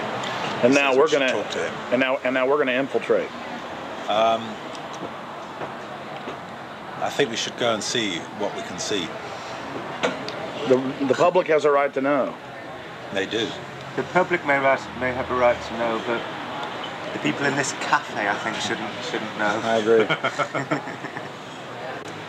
Well, you've got to go in up the road that says no through road, because we've got to sit in the car and get a shot of you going up the road. So you've got to go in. You've got to be the guinea pig. But you're a brave man, Alex, aren't you? No problem, yeah. So that's cool. I wouldn't ask a man who wasn't as brave as you. All right, it's no big deal. I'm just gonna go in and make sure everything goes good. My only concern is figuring out the right type of baggage to carry this in, also a still shot camera. Well, I personally would recommend that you wired yourself up with your what's it called? Hidden camera. Yeah, your hidden camera that's in the shape of a pager. Problem is, we got some stuff on last night. We checked it out, but it's very unwieldy, not trustworthy. Right. If I can just get in the woods with this, it's over. That's true. And even if I'm going early now. I'm probably going about 3:30 with Mike, and we'll just hang out inside. In case they throw me out, I'm still getting back on the property. Oh, so you're gonna go in way before Rick gets here? Yeah. Ah, okay. Well, cool. Well, we'll just sit in the car. But I mean, you understand why? Not because I want to hang out in there all day. It's because I've got to get in. Because if they catch me, then I'm gonna got to sneak back in. Mm-hmm. Yeah. I will not be stopped. You know, I went with Big Jim Tucker from the Spotlight to a Bilderberg meeting last year. But that was my first time, and we got chased away by men in dark glasses, and you know, I was a bit scared then. But I feel safe with you, Alex. Well, Tucker's a good rider. Oh yeah, I like Tucker.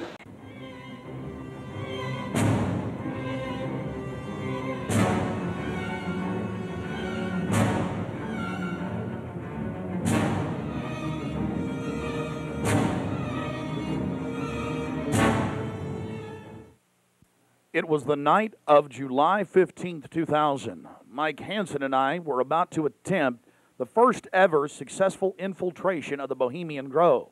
Others have tried and failed. No one has ever actually made it in and out with video evidence. After careful planning, we decided the best tactic would be to insert ourselves about a half mile from the main entrance into the heavily wooded area, entering the gorge by stealth and getting into the main parking area. From there, we posed as Bohemian Club members, thus entering the inner sanctums of the New World Order. That's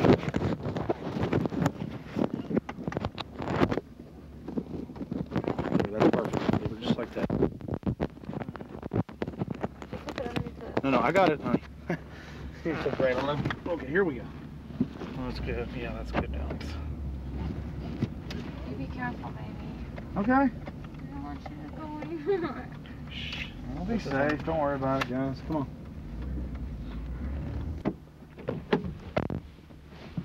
Be careful, Mike. God bless. Yeah, pray for us. Keep the evil off of us. Be careful.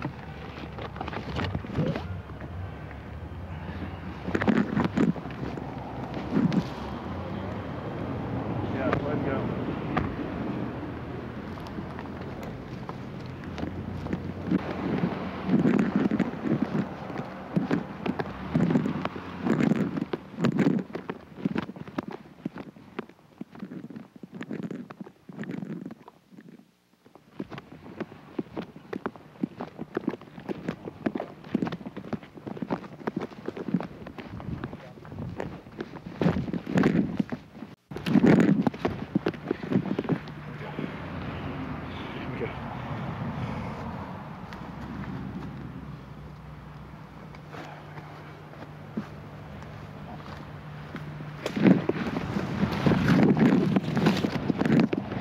Let's walk on up here for a second.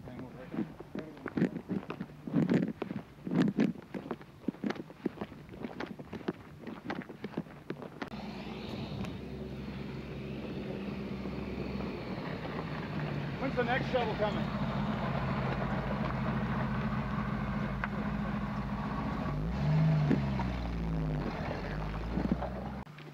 We're in. Can you talk to them? Well, we're inside the Bohemian Grove. We're actually not inside yet, Mike. Well, we're in the parking lot. That's pretty. Yeah.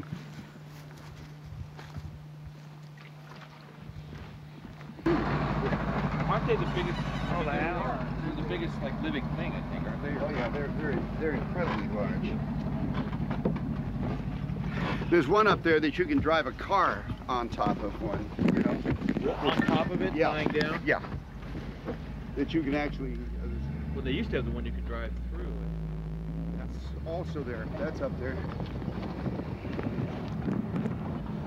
Boy, it's nice when that cool wind hits you. Oh, yeah.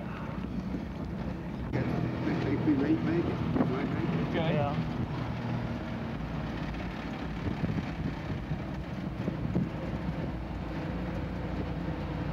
How much did the road cost? This thing? No, the road. The rope. The road. The road. Rope. That you Oh, bought? that. Oh, road. Oh, rope. It was 88.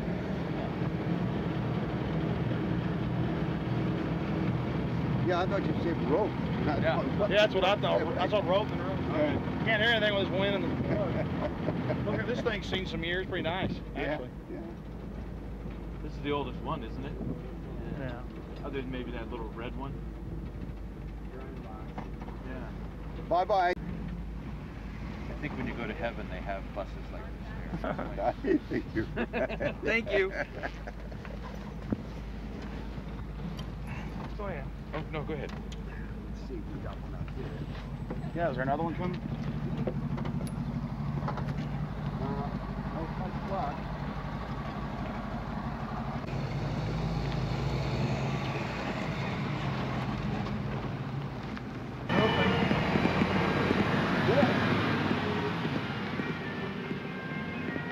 Oh, good.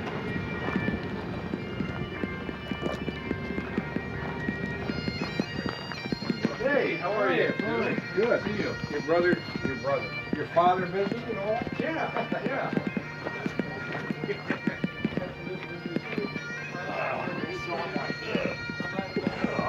So that Marty thing was like.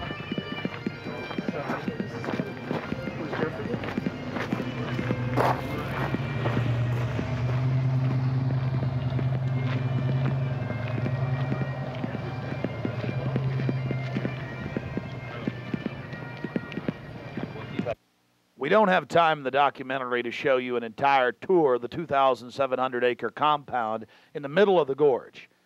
Besides the fact we didn't even have time to see but about 20% of it in between dodging security personnel. Unfortunately, we were using digital tapes that were 1 hour. Several of the confrontations were not caught on tape. We had sheriff's deputies, Secret Service, you name it, question us on who we were. We just told them we were with the hillbillies. That's where the bushes stay. You know, because we've got Texas accents.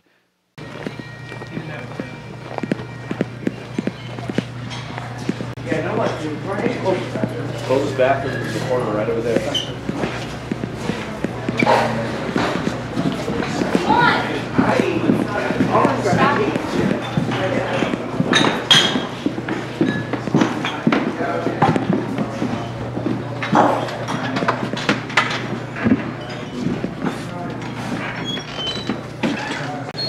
Oh, there they are, our friends. Yeah. How's it going?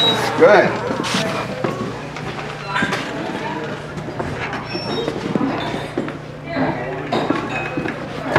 Oh, this feels good. Oh.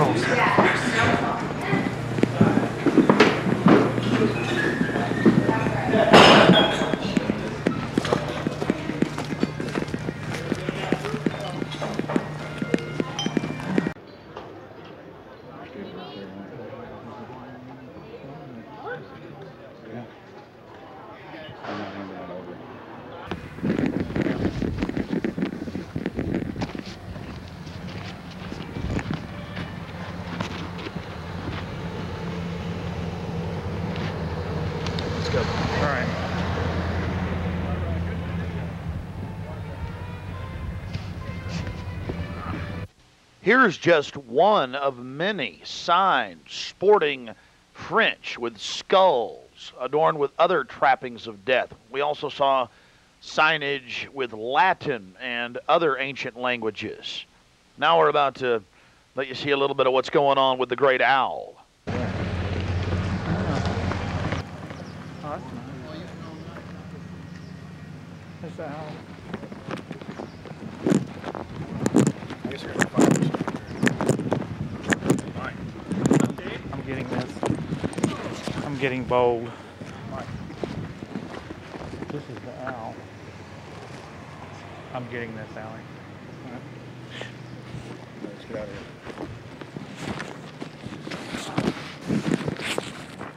I like that.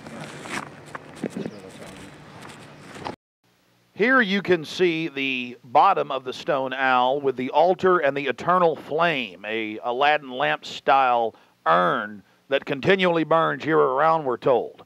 And here's a side shot from about 30 yards away of Moloch, the Canaanite deity to which children were sacrificed to in Babylon. And yet another slowed down close shot. Again, the eternal flame burning, the altar, the bottom extremities of the 40-plus foot stone deity, and there is a shot of its head as well. Again, we've slowed down this video because we only actually had about 5 seconds of it on our hidden cameras, so you can have a chance to get a closer look at it. You will see it during the ceremony.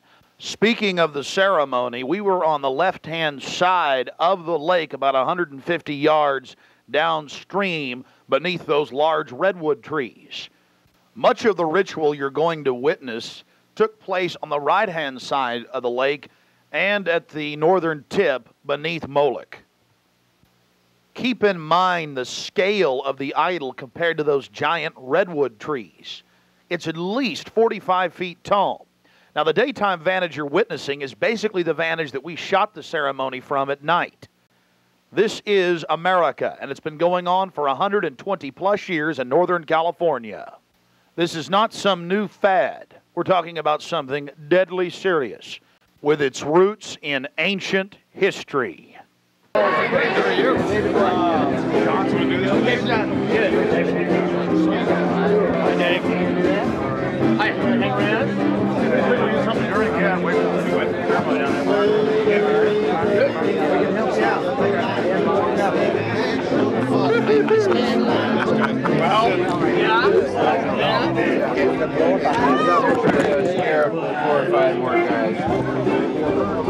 Yeah, that's, we may have to...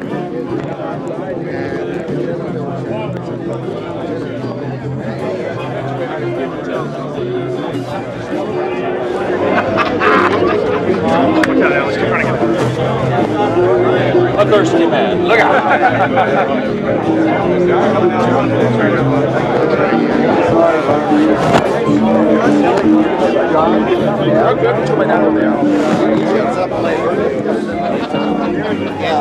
I'm sorry.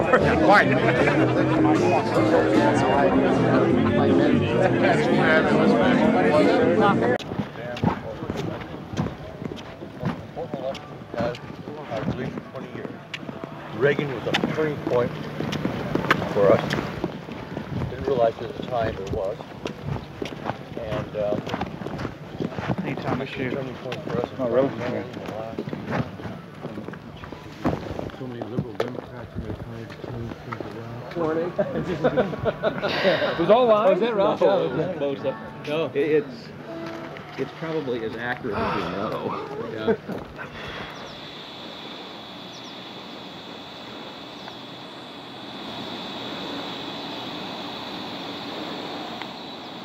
We had already been questioned 3 separate times by the Bohemian Club's security, Secret Service, and Sonoma County Sheriff's Department. To evade discovery, we decided to try for one of the more remote areas of the camp, according to our map, the most southerly side, and a lookout point, an observation deck over the Russian River.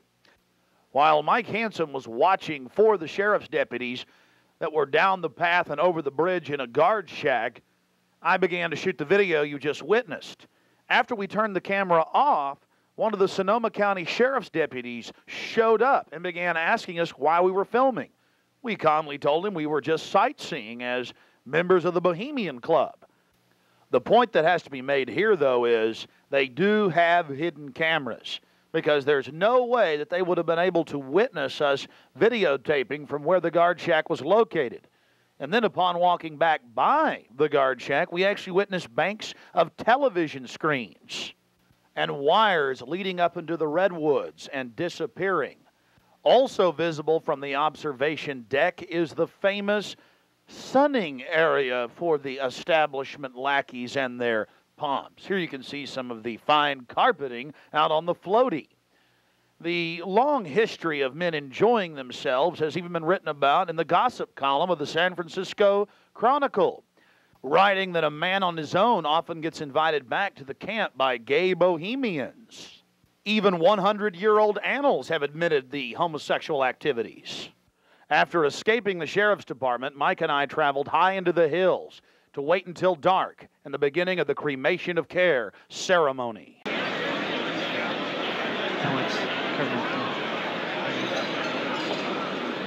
Before the cremation of care, all the Bohemian Club members begin a massive feast of revelry.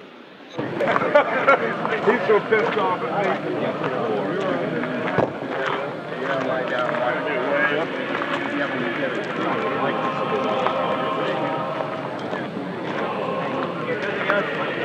When you're walking away with somebody,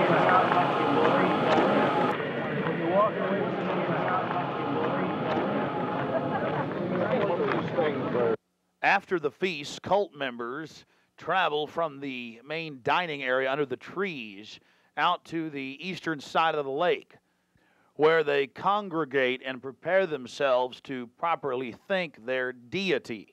Again, the 3,000-plus-year-old Moloch.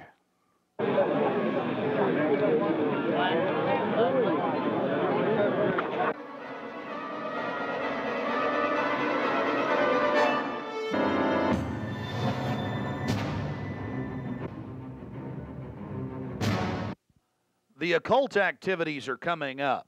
And then after the actual ritual, we're going to give you some more of the history surrounding it. But first off, I wanted to draw your attention to the program that was given out to the spectators or the viewers. I guess an occultist would call them novices, who actually watched as the priest and their supporters engaged in this ancient rite. Now, you're looking at a little demon called PJ that was on the front of the actual program. It's kind of an Hieronymus Bosch style. He's got a little broom and a dustpan, and he's sweeping something up.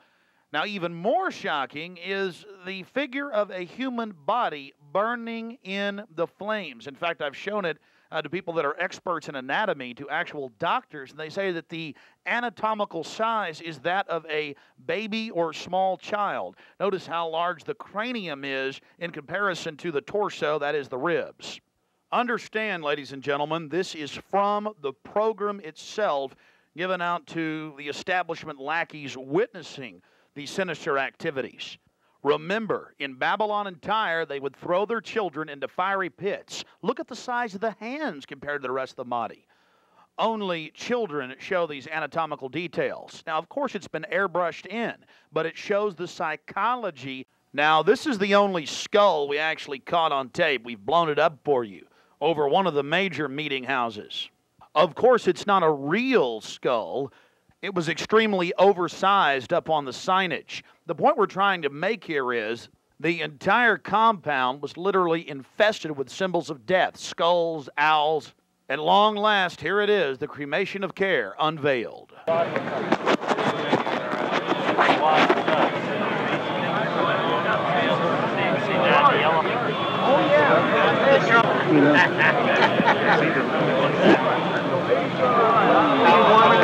Let me get your coat. See it. You're going to keep it covered up. As we sat there in the darkness, not knowing what we were about to see in the gathering crowd, suddenly, across the small lake, we saw a carriage with men in black and brown cloaks, robes, in front and in back, bearing a bound body. Remember, it was a hidden camera and at somewhat of an angle.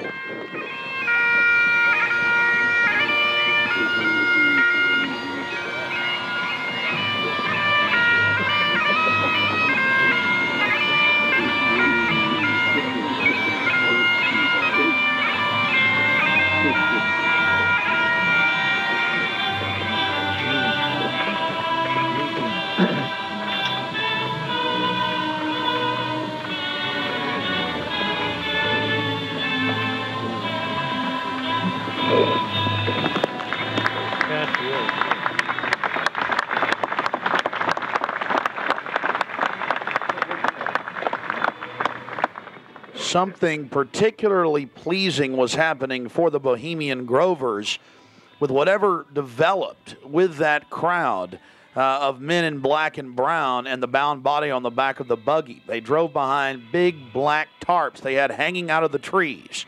There was lots of smacking on lips of and bizarre enjoyment by the crowd. We still haven't made out exactly what was going on, but that a real sacrifice may have actually been developing according to some occult experts.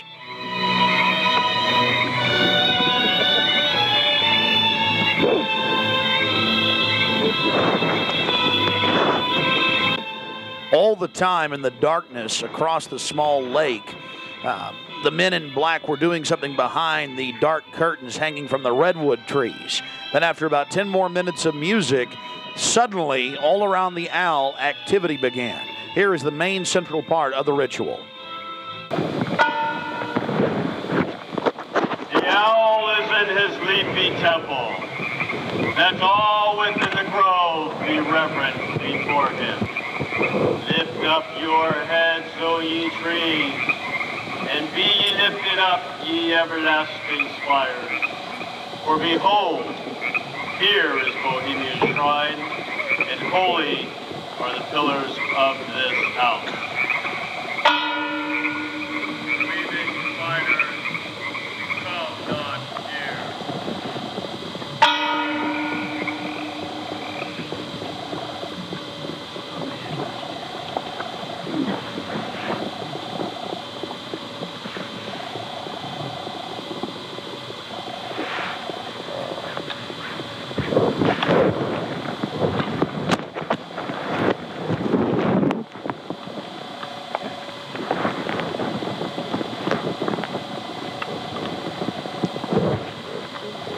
Hail, Bohemians, with the ripple of waters, song of birds, such music as inspires the sinking soul, do we invite you into midsummer's joy. The sky above is blue, sown with stars. The forest floor is heaped with fragrant drift. Evening's cool kiss is yours. The campfires glow. The birth of rosy-fingered dawn. Shake off your sorrows with the city's dust and cast to the winds the cares of life. Let memory bring back the well-loved names of gallant friends who knew and loved this grove. Dear boon companions of the long ago. Aye, let them join us in this ritual. Not a place be empty in our midst. O beauty's vassals, who hold in this gray autumn of the world her springtime in your heart, attend our tale. Gather, ye forest folk, and cast your spell over these mortals. Touch their world-blind eyes with fairy unction. Open their eyes of fancy. Blow all the memories of yesterday and seal the gates of sorrow. It is a dream, and yet not all a dream. Dull care and all of his works are but a dream. As vanished Babylon and goodly Tyre, so shall they also vanish. But the wilding rose blows on the broken battlements of Tyre, and walks rend the stones of Babylon.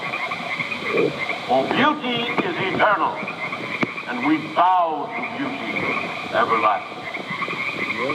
For lasting happiness, return to one alone, and she surrounds you now.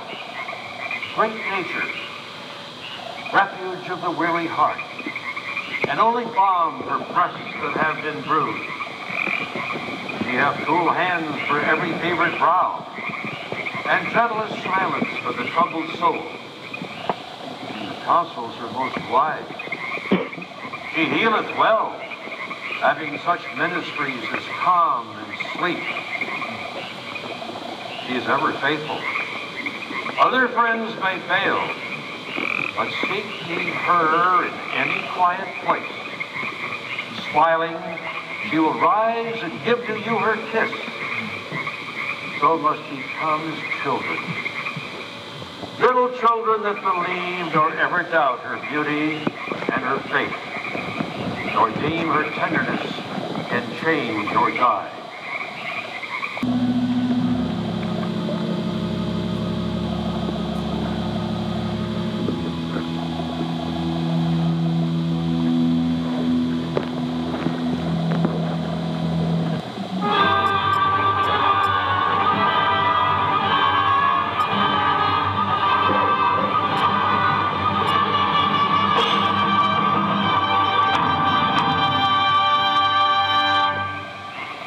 Bohemians and priests, the desperate call of heavy hearts is answered by the power of your fellowship.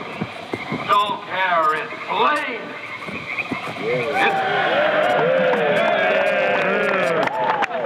His body has been brought yonder from the funeral pyre to the joyous pipings of a funeral march.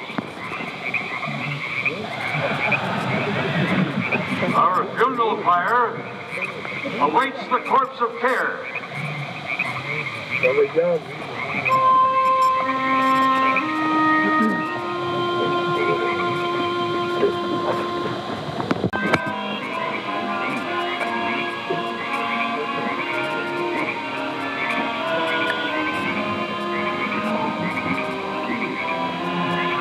Here you have the boatman, his face was painted up like a skull, bringing the bound body across the water. Again, we'll have enhanced video of this later. And let's see if you can pick up all of the different occultic meanings in the speeches you're about to hear.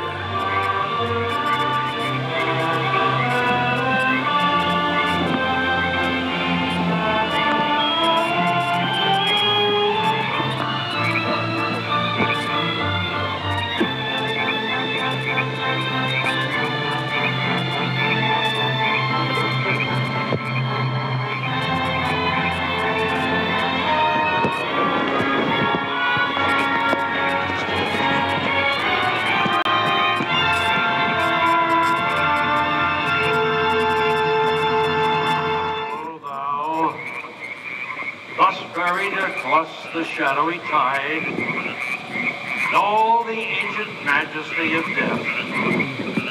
No arch enemy of beauty. Not for thee the tender tribute or the restful train. Fire shall have its will of thee, and all the winds make merry with thy dust. Bring fire!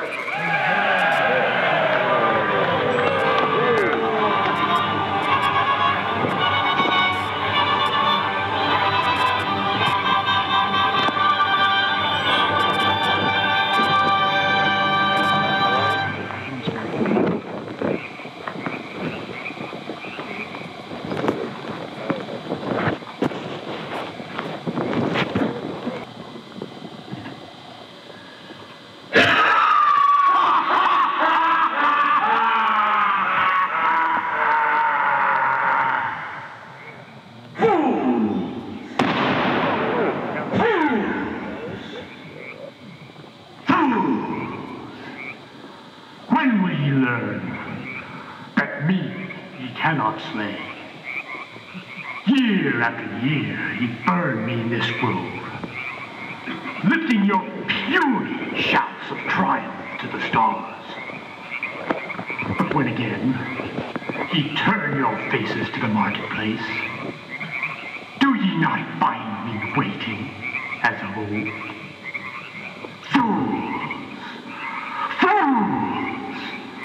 Fools to dream ye conquer care.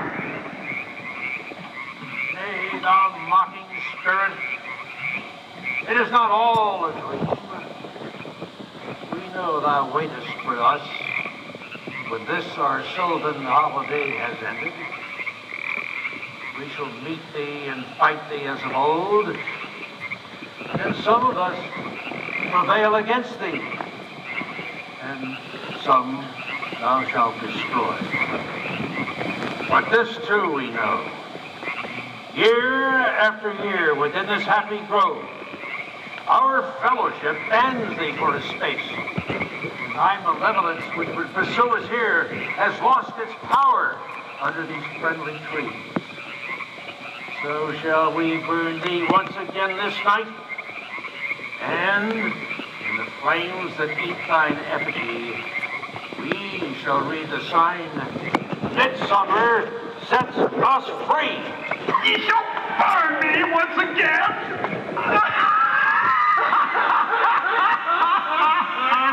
Not with these flames, which hither ye have brought from regions where I reign. Ye fools and priests, I spit upon your fire.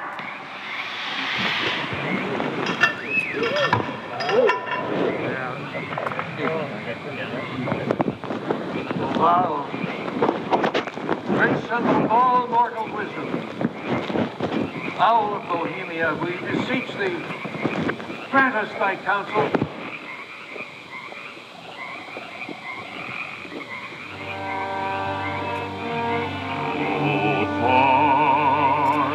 No fire,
care, be gone.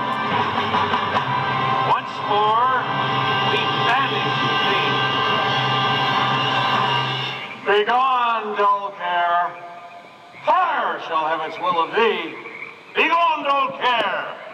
And all the winds make merry with thy doubts. Hail, fellowship's eternal flame. Once again, midsummer sets us free.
Now we're going to get to some enhanced video, and we'll go play-by-play through some of the more occultic statements, like we shall read the sign in your burned effigy, the bound body. That's exactly what the Druids actually did. They would roast cats, goats, oxen, horses, and watch the pain of how they died, and from this extract some type of mystical energy force or power, and also be able to tell the future.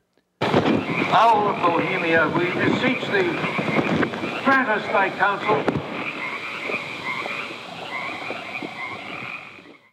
Upon further research of the ritual you just witnessed, it becomes clear.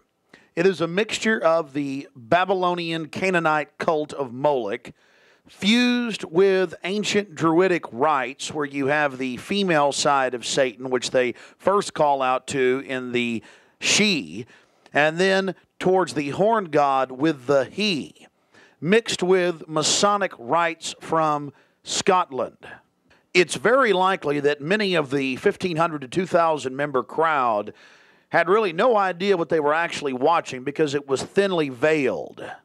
Here we have some more enhanced video as the boatman, again with his face painted up like a skull, pulls his boat across the small lake towards the high priest with the red of his cloak visible, with his hand outstretched as if he is pulling the damned soul towards him as they throw off their cares, their conscience for what they have to do in the world. Also, you have the arrangement of the circle of higher level priests around him, the high priest in lighter colors, and then the outer rings of red, and then those in black.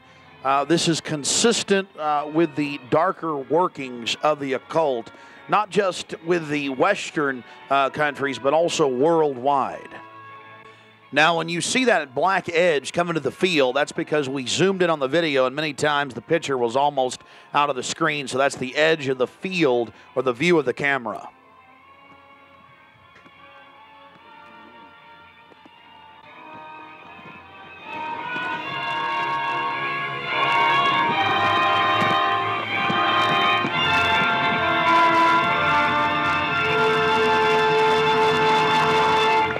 We'll get back to more enhanced video of the ritual here in just a minute. But remember PJ, the little demon down in the corner, the left-hand corner of the program, sweeping up the ashes with little horns? And how can you forget this? The image of a human body burning on the altar. Again, this is what they were handing out to those that were witnessing these macabre activities. But again, from Babylon on into ancient England, the word bonfire, meaning human sacrifices being thrown into fiery pits, turned into today's bonfire. After the sacrifice, members of the cult would sweep up the ashes of the victim and use them in future rituals. One of the things that is extremely obvious by looking at the program handed out to Bohemian Club members is the person creating the program had a deep understanding of the occult.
malevolence which would pursue us here has lost its power under these friendly trees. So shall we burn thee once again this night, and in the flames that eat thine effigy, we shall read the sign, Midsummer sets us free. Ye shall burn me once again!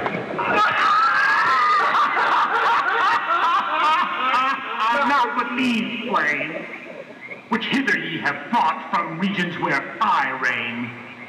Ye fools and priests, I spit upon your fire. Wow.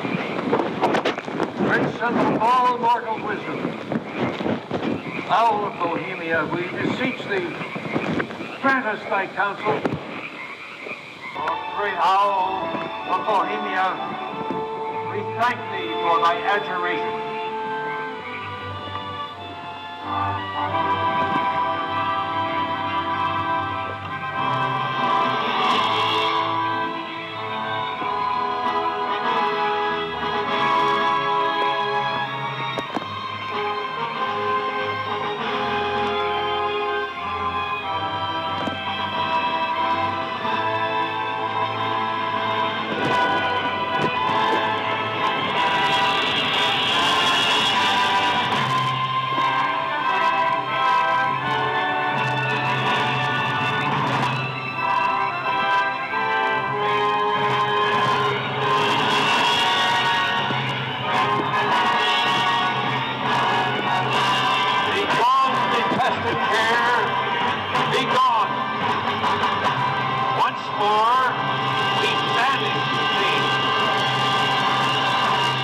Begone, dull care. Fire shall have its will of thee. Begone, dull care. And all the winds make merry with thy dust. Hail, fellowship's eternal flame. Once again, midsummer sets us free.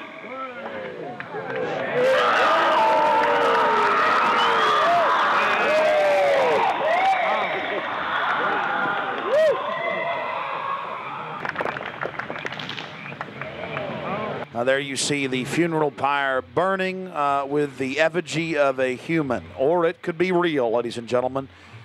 There's been a lot of strange going-ons in that area of Northern California, but this is what the establishment is into right here in America, the cremation of care. And this was July 15th, 2000.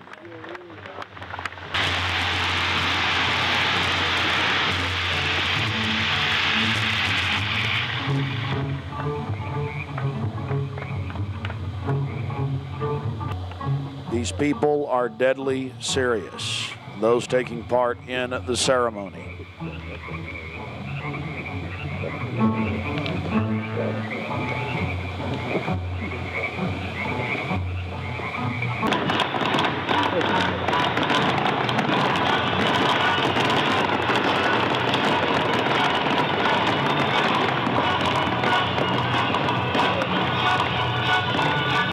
Another point, the pyrotechnics you're seeing going off were being released from beneath little wrought iron crosses about 1.5 feet tall. Also, notice the screams of pain coming from the sacrifice.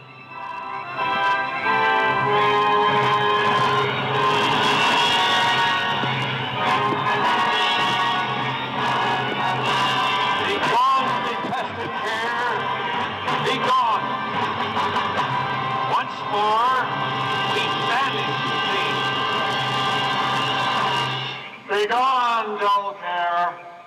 Fire shall have its will of thee. Begone, dull care. And all the winds make merry with thy dust. Hail, fellowship's eternal flame. Once again, midsummer sets us free.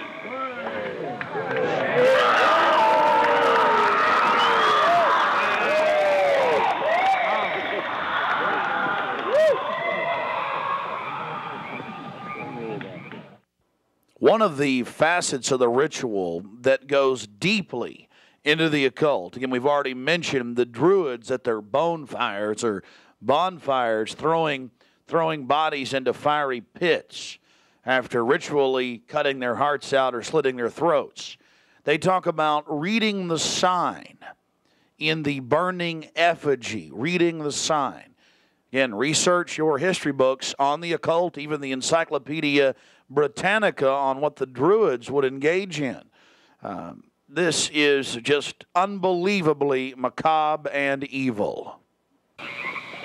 So shall we burn thee once again this night, and in the flames that eat thine effigy, we shall read the sign. Well, we're going to confront George Bush on Bohemian Grove. George Bush Jr., they've been announcing on CNN, MSNBC, on television last night and today. For the first time in history, they're admitting it, why the vice presidential decision was made at Bohemian Grove. George Bush Sr., the former president, and Colin Powell and others. So now they're just throwing it in everybody's face. We've broken the story over a week ago.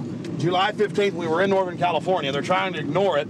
George Bush is down here at the governor's mansion across the street from the Capitol, about to announce Dick Cheney as his vice presidential running mate. We're going to go blow the party for him and get the information out to people. We're not going to stop. We're getting in their face.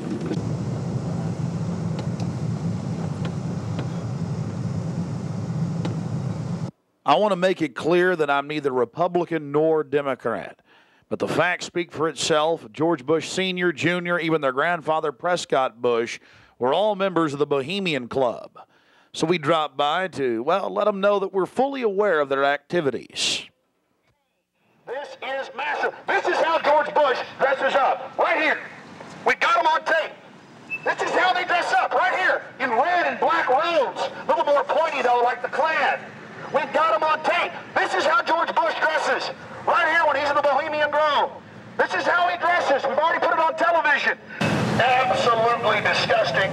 George Bush isn't a conservative. He's not for family values. He is nothing but a Luciferian twit. A Luciferian twit, Bush. You may think you can feed on the human population. We say no to you. We're on the march. The empire's on the run. Long live the Constitution and death to the New World Order. We stand firm. We stand strong for America against your evil, Bush. And we're going to get this story out, and we're going to continue to that you are part of a 3,000-plus-year-old devil cult for the Al Moloch from Babylon as well as Tyre. We have the high priest admitting all this. We have it on videotape. It is documented. It is documented. A Luciferian devil worshiper. Already people all over Austin are talking about it. We're not afraid of you. We're not afraid of your minions. In fact, we're waking your minions up every day with the hardcore evidence. We know your father met 11 times with Bill Clinton in 91. The whole thing was stage managed. We understand you've been helping to sell this country out, Bush. And we're going to expose you and your Luciferian rights. We have the videotape. This is a massive story. One of the stories of the century. One of the stories of the century. How you had the Luciferian cult for 121 years in Northern California. I went inside for the cremation of care. I witnessed the entire debacle. Many of these Secret Service agents have been in. No doubt. Protecting these people inside of this system. There had to be, in my belief, an occultist, a deep occultist, who designed each of the elements of this ceremony. It wasn't just a bunch of guys sit together at a bar and said, hey, let's have a good time, the cremation of care, and why don't we do this or that. I believe it was purposely designed, each element in its turn, for what they did. No doubt about it. Ladies and gentlemen, you've been watching Dark Secrets inside Bohemian Grove. The facts we've shown in this film are absolutely documented. I would only hope that the people of the world realize the organized evil we're dealing with at almost every level. Republican, Democrat, you name it. They're all working on the same team. Ladies and gentlemen, it's called world government, the New World Order, dehumanization. It's not a joke. It's deadly serious. Unfortunately, they've been breeding societies to think everything's a joke. I'm here to tell you truth is stranger than fiction.